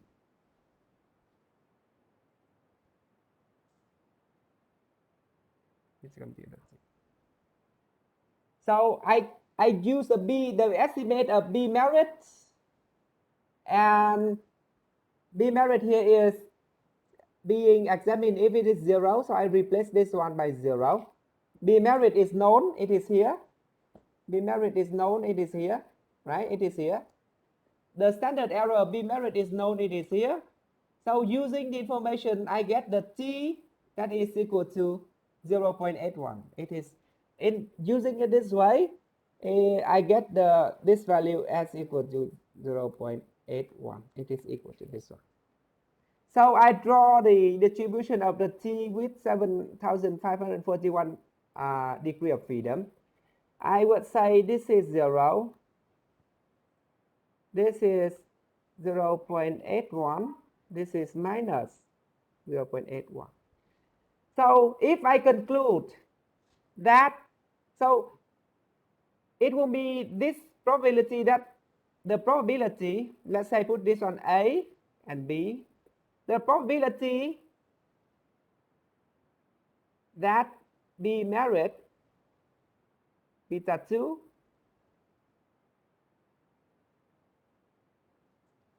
larger than 0 minus point, smaller than probability of beta 2 smaller than 0 minus 0.81 plus the probability of beta 2 larger than 0.81 is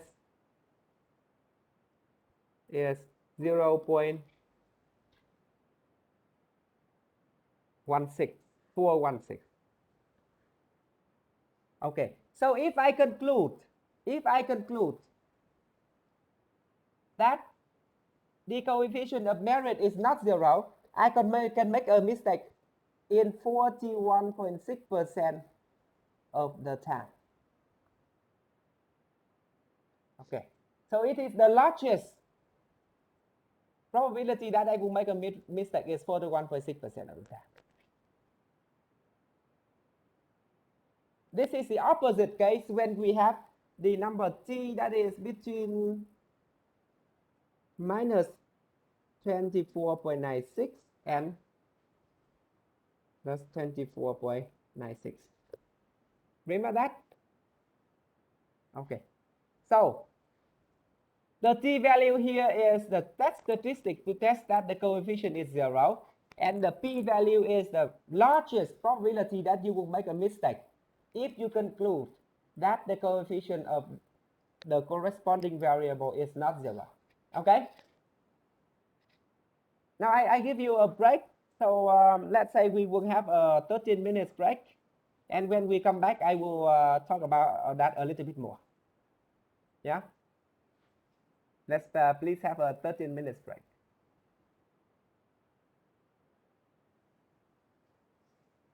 Now, please be informed. As I keep writing the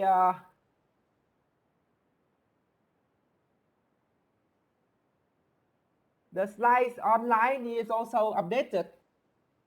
So now if you have a look and you will see that the notes are already there.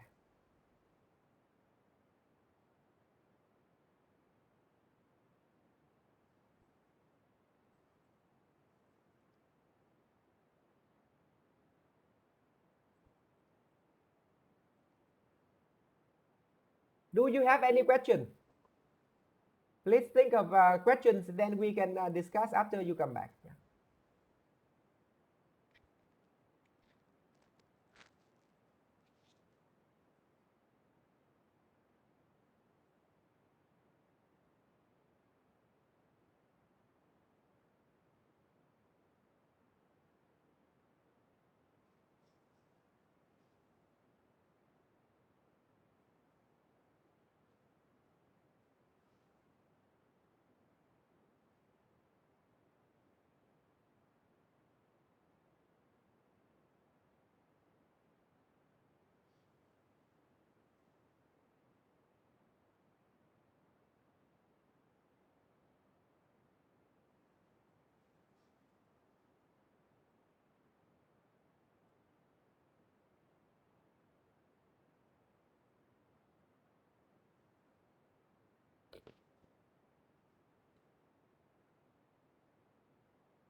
Alo. Xin lỗi, ai gọi cho shop Hà đấy ạ? Anh bên chỗ chạy dê em.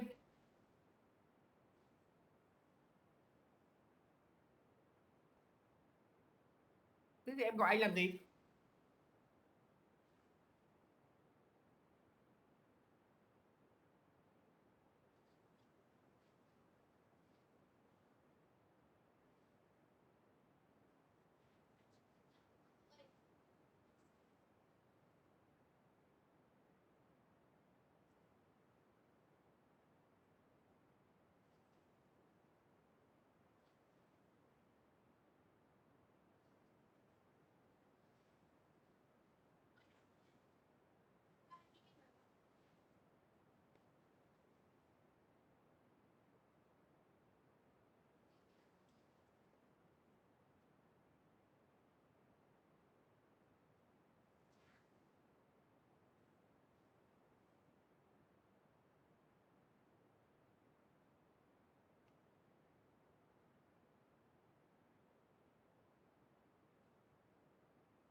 Chưa xong. Muốn nói cho các anh chị là chơi con tránh với bố dạy học.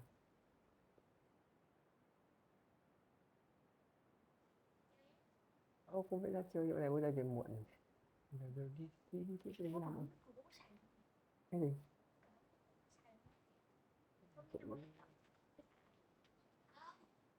Cái lỗi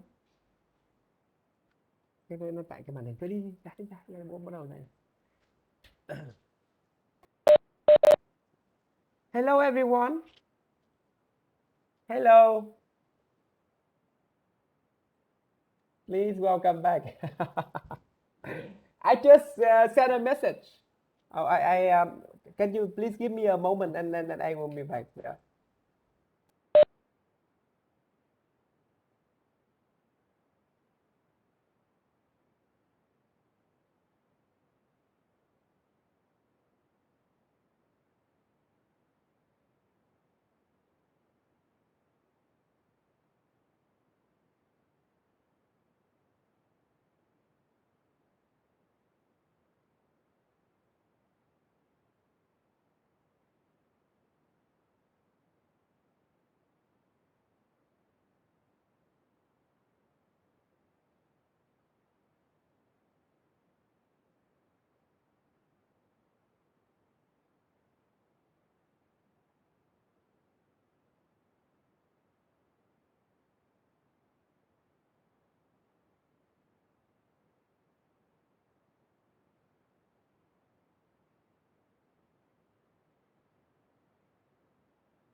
Out. Hello. You all look tired. Wake up. Hello, Tạ Ngọc Minh, are you there? Okay.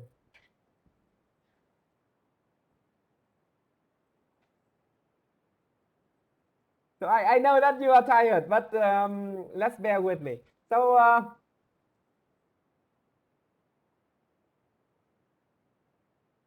let's do something in Stata. Let's do something in Stata, and then we will get to know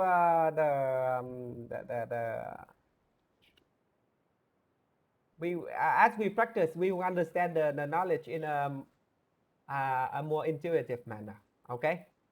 Now, can you all open your second do file in our live, please?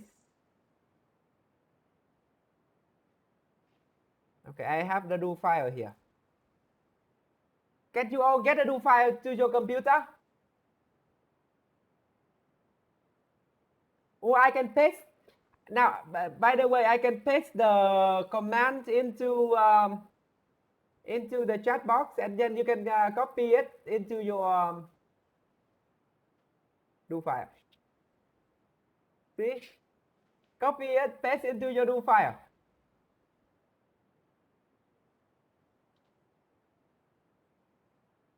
I have to check the ones who are not turning on their camera. Hello, Thiên Trúc, are you there? Yes, sir. Good, thank you. I just missed you, don't worry. Now, Nguyễn Thùy Khanh, are you there? Oh, I just realized. Yes, sir. Okay. Hello, Thùy Khanh. Hello, Thùy Khanh. I asked you a question in the morning and you were not there. I asked you Test the again. progress. Pardon? Hello. Hello, Đỗ Long Duy. I miss you. Are you there? I'm here, sir. Okay, that's so encouraging. Thank you. Let's say though, I trust that you're on there. I no longer just check anymore. Now, can you all open the do file, and you could either download it from the shared folder, or you could copy from the chat box and paste into your do file. Have you done so? Let's do some practice.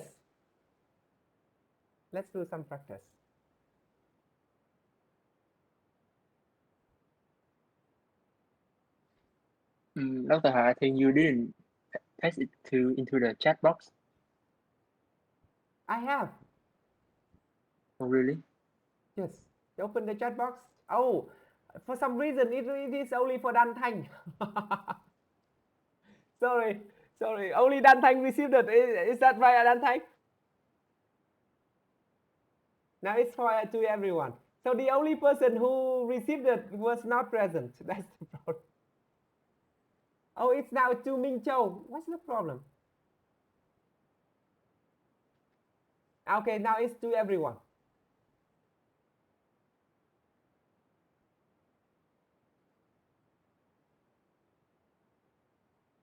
Of course, you have to load the data from your own location, right?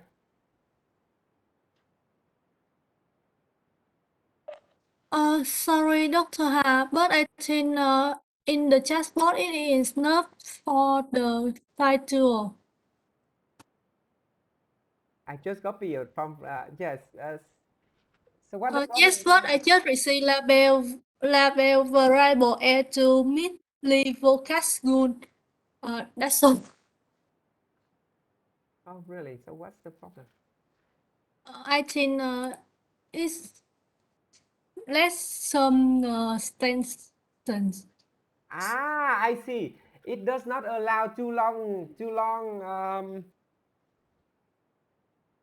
long messages, right? Yes. Ah, I see. That's the reason why.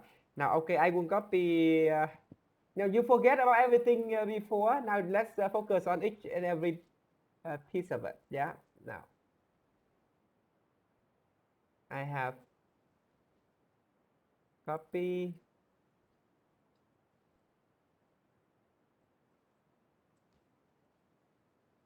What happened? Did you see the first part? Now we will have the second part.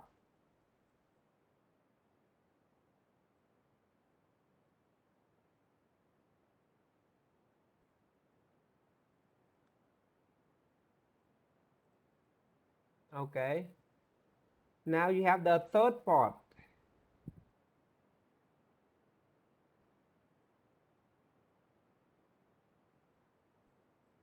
See?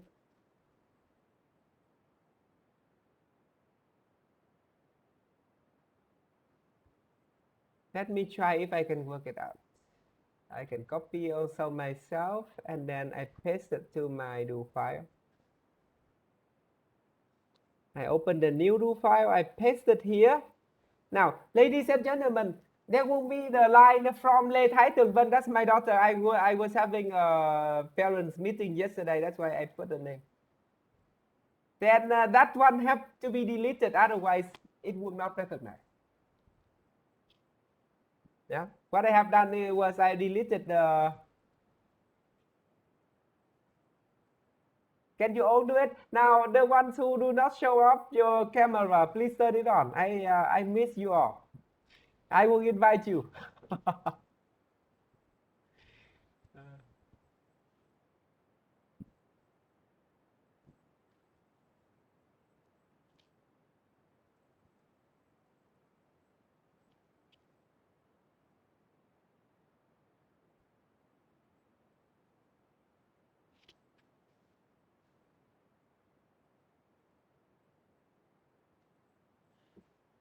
Hello Lê Quang Minh Trung.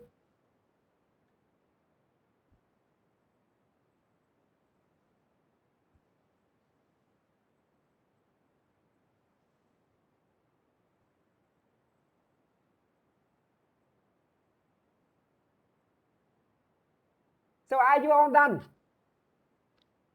Yes? It's just a piece of cake, right? It must be quick. Miss Thanh Thủy, are you done?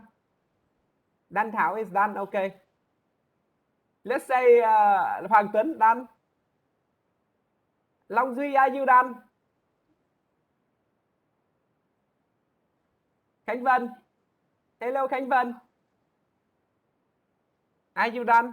Can you create the do file? Okay. Only Minh Đức, not Khánh Vân. I'm asking Khánh Vân. Where are you, Khánh Vân? Hello Lâm Thiện Toàn. Hello Thiện Toàn, are you there? Hello. Okay, good. Yes. Have you done the? Have you successfully created the data at the do file? Yes. Okay, good. Yes. That's great. Okay. Hello Thảo Ngọc. Hello. Hello. Okay, very good. Have you successfully created the do file? Yes. Okay, good. So I assume that all of you are now ready. Let me demonstrate and we will do these things and you do it with me. When you do it with me, you will get the idea. And then you read the text again, you watch the video or you watch the slide, you review the slide again, then you will understand. Yeah. Now, so let's run the command. Let's start run all of these commands. See, I get my clear results.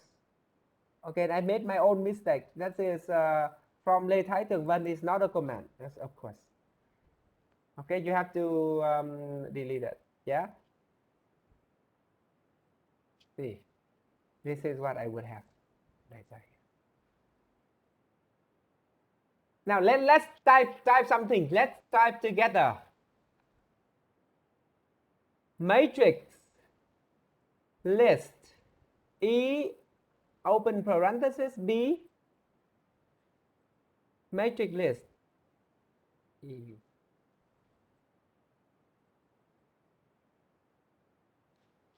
Enter.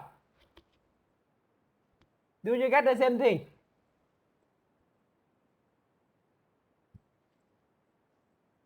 What I have done is I type matrix list. I am seeing responses from Tạ Ngọc Minh. Thank you. Okay. This is what I have. Matrix list EB. What do you get when you type matrix list EB? It will give you the estimate of the beta, right? So it is exactly equal to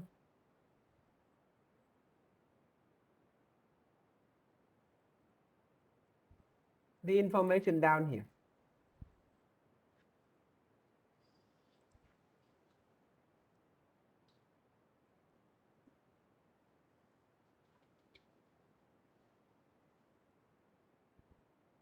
Okay, so you will see H.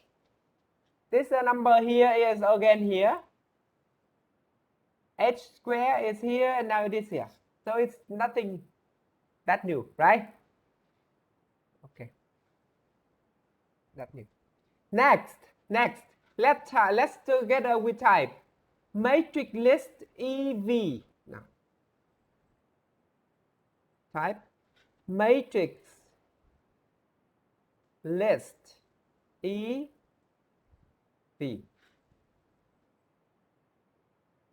You can run it from your do file, or you can copy it and paste it to the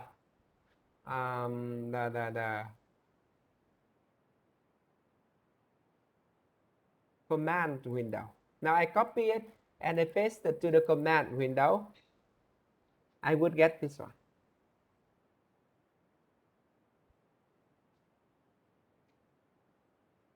I would get this one.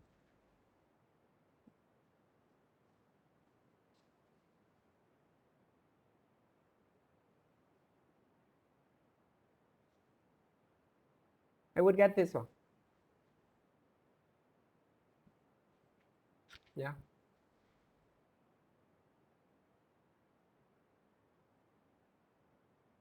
Ladies and gentlemen, it could have been like this one. Oh, no. So when the rows are too long, they just enter it. So you can see that the next rows will be here. So the rows down the columns are to the right of this column were brought to the second row here, second part here. It's just nothing that's difficult to understand. This is the variance covariance matrix. It is nothing more than the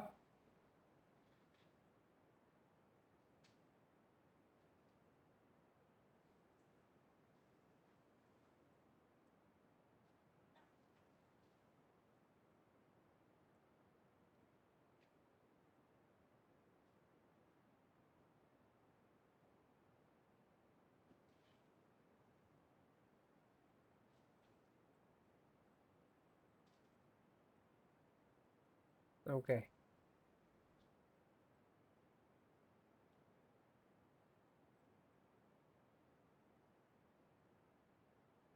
Can you all get the same matrix like I have?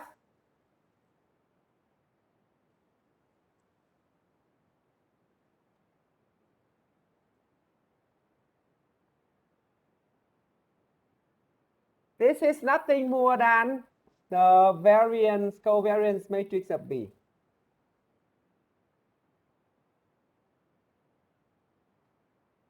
Okay.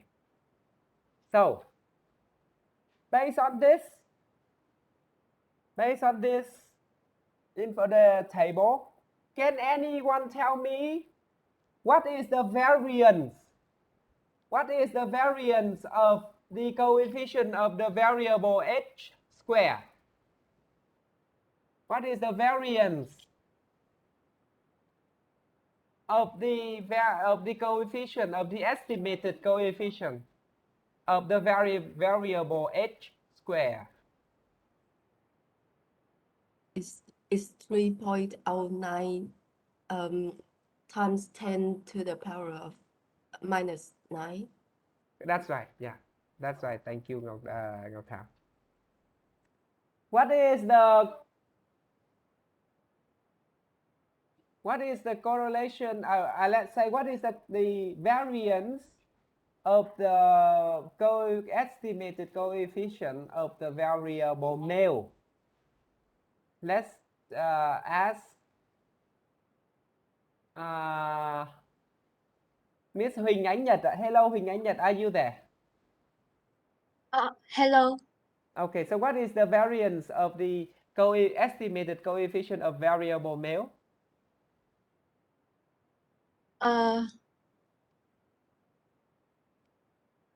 It's the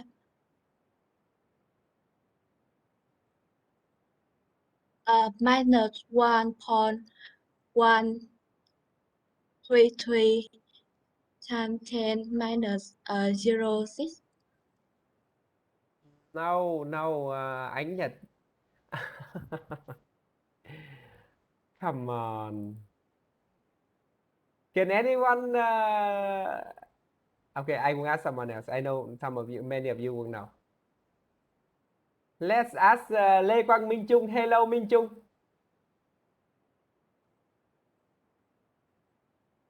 Hello. Yes. Can you hear me? Yeah. What is the variance of the estimated coefficient of the variable male? 0.0002987. That's correct. Hello, Ánh Nhật. Are you? Did you follow me so far, or you are lost? Yes. Okay. Now, did you understand why Minh Trung said that it must be the variable?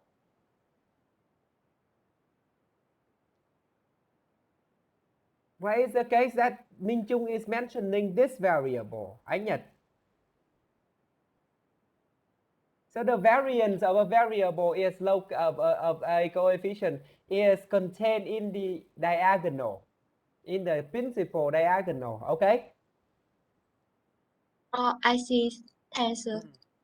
Oh, okay. But you make me sad. I do not know if you could follow the other parts because this is quite basic, right? Now you have to watch the video. Promise me you will watch the video in the evening, okay?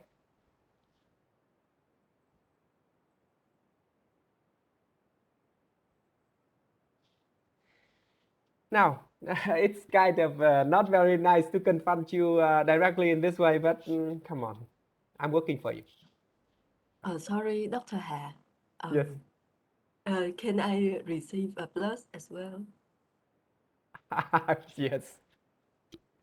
Okay. Thank you very much. Okay.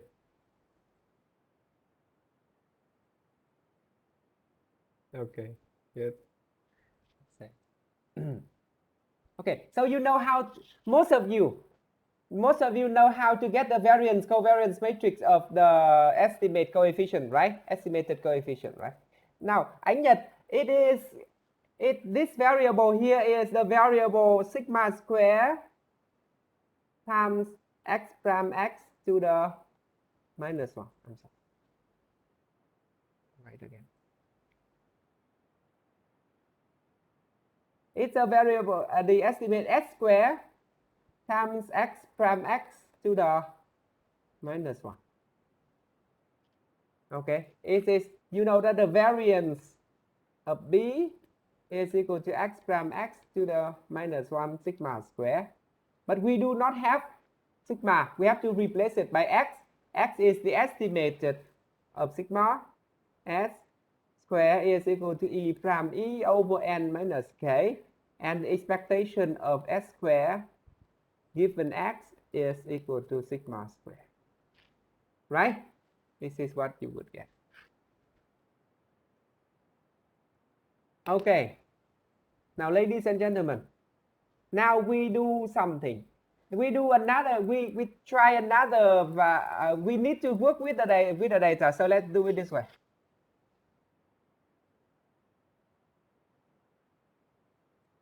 Let me try this. Like E, V. Okay. Let's try this way. Display EV11. This is the 1 element. Now, ladies and gentlemen, let's together type this one. Display EV11.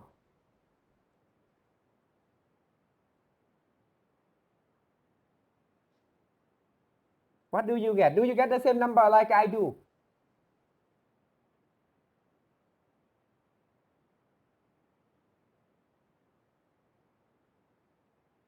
Can you get the same thing? Good. Now, this is the variance covariance matrix of the first variable, which is h, right?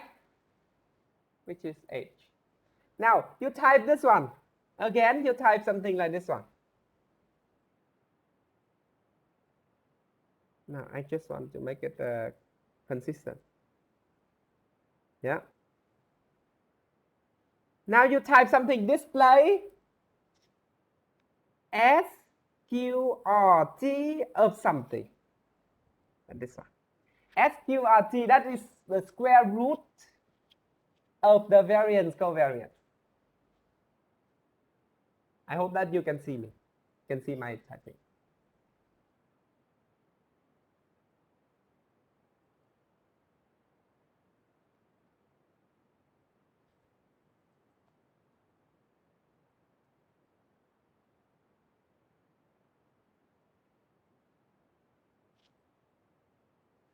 Okay, do you get the same results, ladies and gentlemen?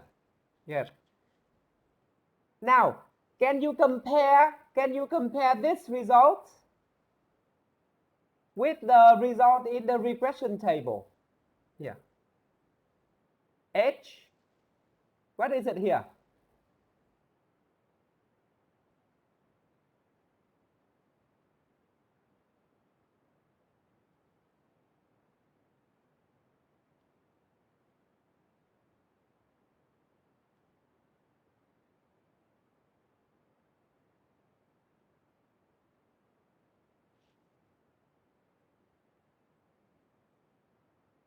I'm sorry, Doctor. My data say that the function was invalid syntax. I don't know why. Because you typed the wrong one. Okay, just let me, and then I will come back to you. Now, this is my regression table. This is my regression table, and this is the standard error of the coefficient that I have estimated. Yeah, it could be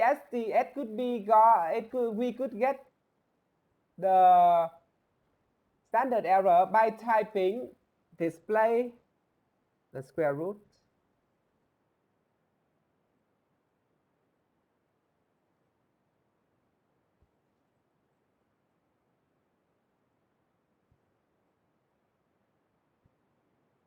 Now I'm putting them into one slide so that you can see you can notice that they are the same. Agree? And Công Ngân, I think the only explanation is that you have mistyped some of them, 1 or 2 letters. I'm sending out a command, okay?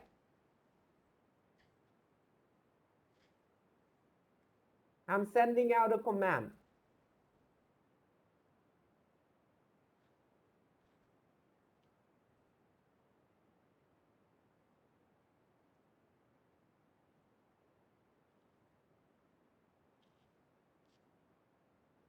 Could you fix it, Công Ngân? No, it's still invalid. Really? Confused. Yeah. Display square root of EV11. Now you copy the whole you copy the message that I have just sent you, and then you paste it into your do file. Have you run the equation? Have you run the regression?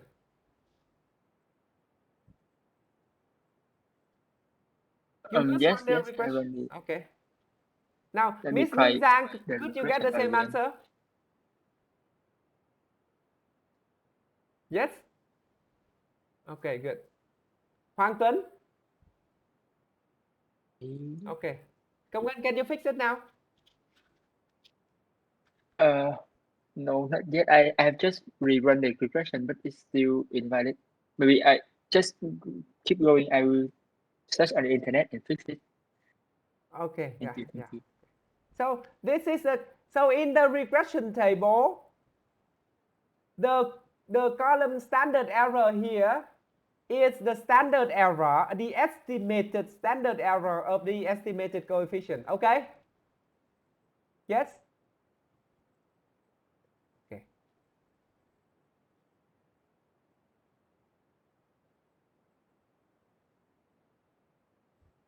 And the T and the PT, how about the confidence interval? Okay. Now, ladies and gentlemen, in the regression table, you will see that the number of observation is 7,552. Okay, do you all agree with me? If yes, please all type yes into the chat window. Let me see who is there and who is not. Lưu Minh Thủy is there, Lâm Thiện Toàn is there, Tôn Thất Anh Khôi, Trần Hòa Minh, ok, Hoàng Hải, Y Thắng, ok, Khánh Linh, Minh Châu, Đan Thanh, Võ Thanh, Thùy Dương, Trung Đức, Minh Tâm, ok, good, Thanh Thủy. This is the way that I can check the attendance. Nguyễn Võ Hoàng Anh, Nguyễn Hoàng Vi, ok, good. Minh Uyên. Okay. Good. Good. Okay. That's good. Ánh Nhật. Okay. Tuấn Bảo.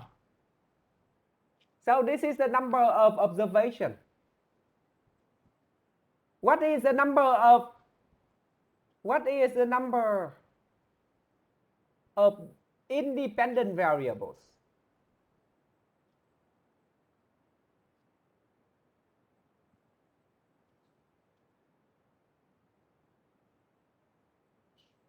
One, 2, 3, 4, 5, 6, 7, 8, 9, 10, 11.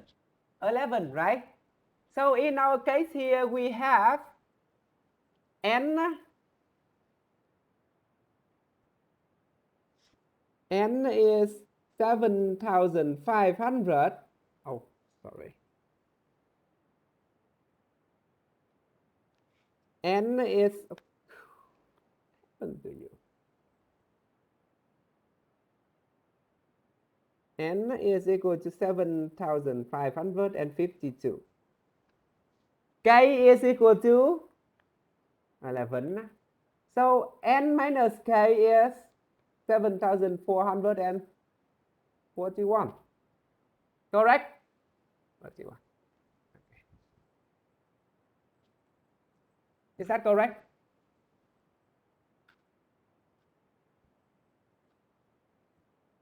Now let's have a look. Look at it again. 541. I'm sorry. 500, not 400, right? 500. Because you just done minus 11. See, I'm old and I made a mistake. Just simple one. Yeah, okay. So the t, our variable beta k, bk minus beta k over the square root of s square skk will follow a t distribution with 7,541 degrees of freedom. Fair enough? This is what we have. Okay. So now we want to know the critical value. Let's say we take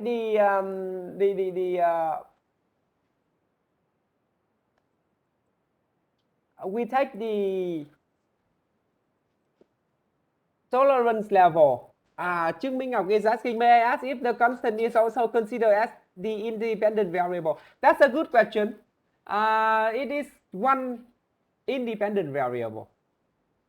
You have you get half a plus for that.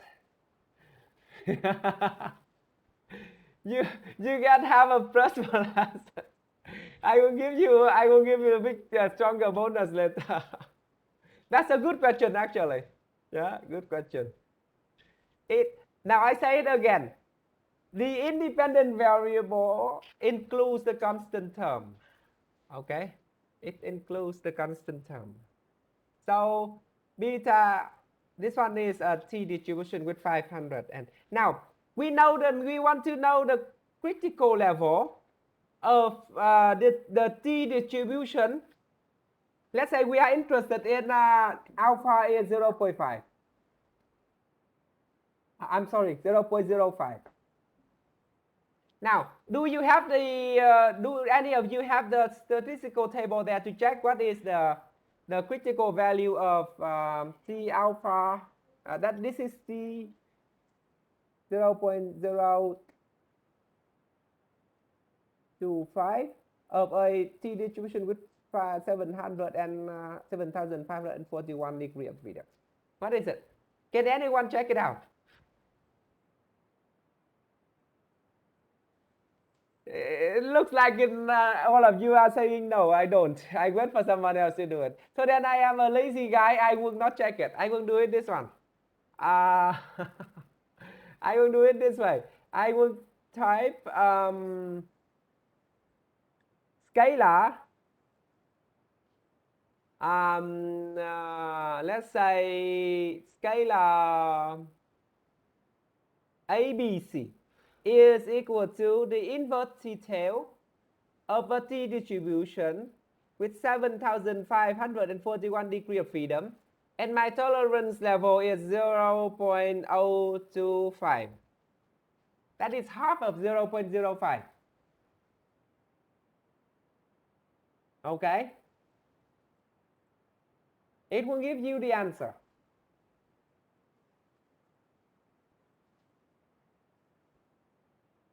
Now you want to display ABC. Display. Now I want to do it something here. Now theta is like it's a machine actually. So if you type the critical value of a T distribution with 7,541 degrees of freedom. Okay. I want to put it here, the 5%. 5% critical value of a t distribution with freedom is. Now, if I run this one, if I run this command, what I would get is here.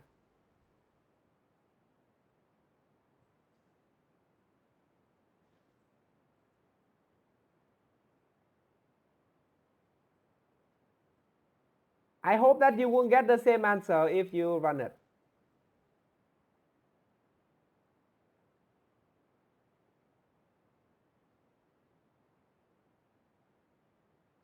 This one.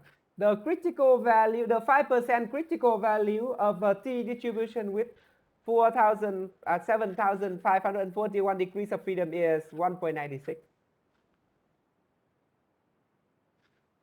That is to say, now, that it means 95% of the time the realization of the t variable will be between minus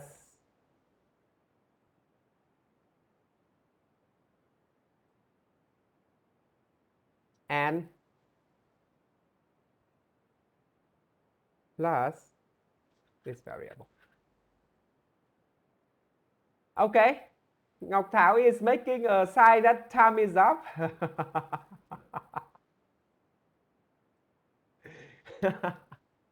Okay, but that's fine. That's fine. But you get what is you are getting there, right? Okay. So let's have a look at the regression table again. The standard error here is the standard error of the estimated coefficient. Okay. So now we do the last thing, and then we are done. Okay. Now I am going to type. We want to know the confidence interval. Confidence interval of let's say the now we are getting the confidence interval of the estimated coefficient of the variable h. Okay, h. Okay, so now display the confidence interval is, then it is equal to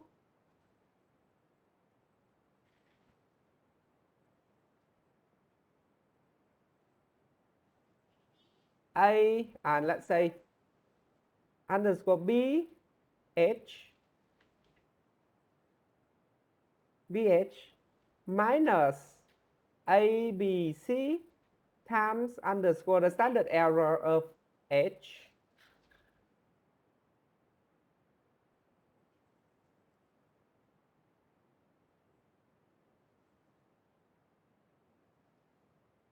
I open a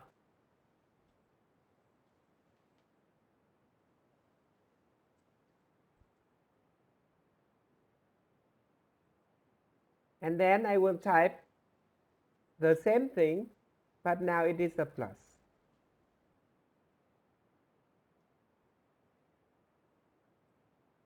Plus. Okay.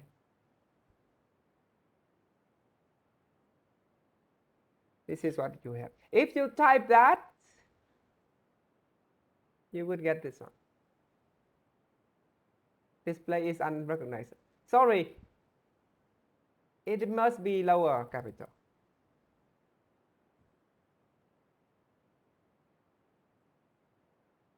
Now, after typing that, what I would get in data is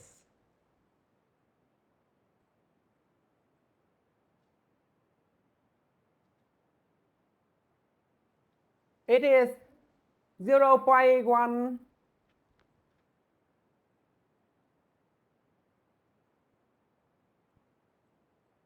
So you take the standard error times the critical value. This is what you would get. If you go back to our regression table, you would get it here.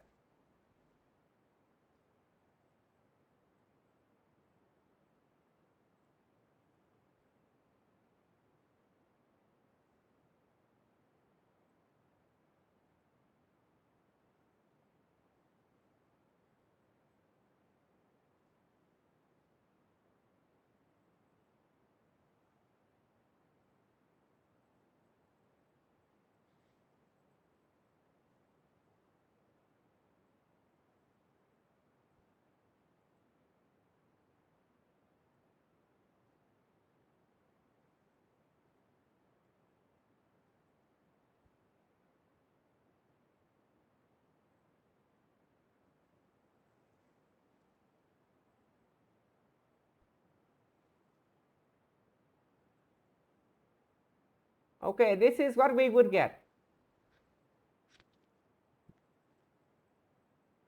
Okay, what we would get. So it's just simply the confidence interval. So you know the standard error, you know the confidence interval. In the afternoon, I will talk a little bit again about hypothesis testing and understanding these two columns. Sorry for dragging you guys a little bit over lunch time. But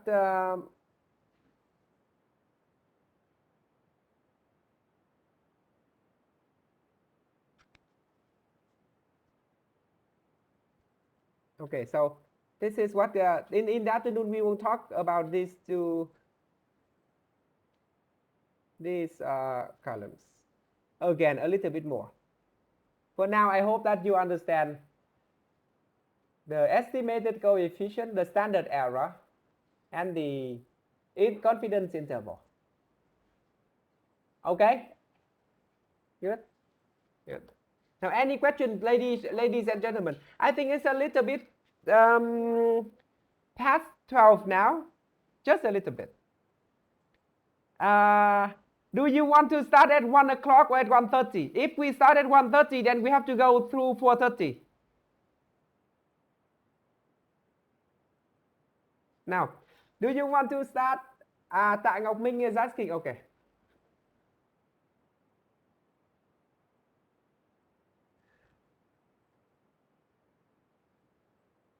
Minh Giang is asking. Hello, Minh Giang. I think I already inputted. Okay, Tào Minh Giang. Minh Giang was asking a good question yesterday, and I said in the email that I would give her 3 pluses. Thank you for reminding me. Yeah. Now, Tạ Ngọc Minh is, how can I create a matrix of standard error from regression? Hello, Ngọc Minh. It is all in the do file now. Yeah. So you copy it and you try to run it. Run the commands that I have created so far, and you can learn about it. Now, this is in the,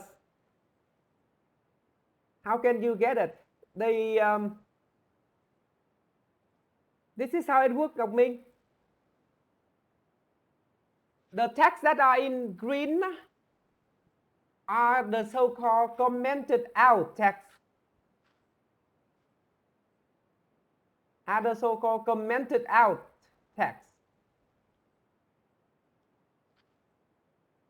And it doesn't state, I just skip it.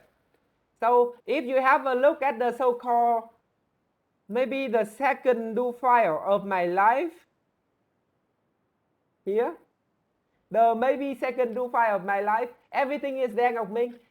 Please run it a little bit.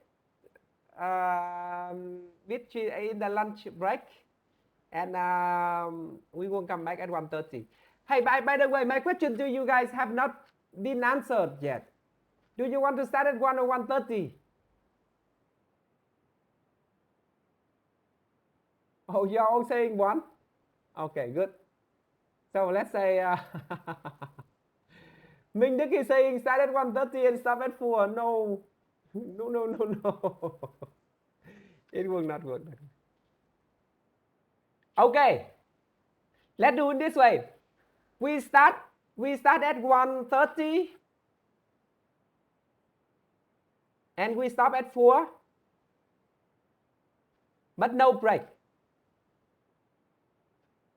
Now I will keep going slowly. Most of the time it will be practice in the afternoon. Yeah, it will be the practice in the afternoon. So we might have 5 minutes break only.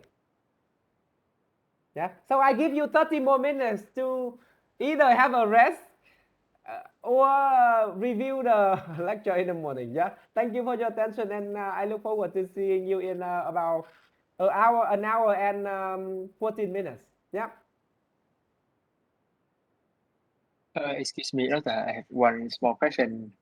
I wonder if it was because of the version data I'm using is data 15. So does it affect the error I have?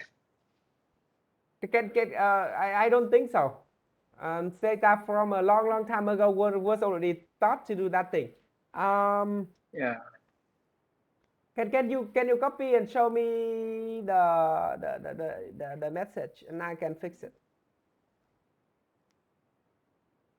The message is invalid syntax and R198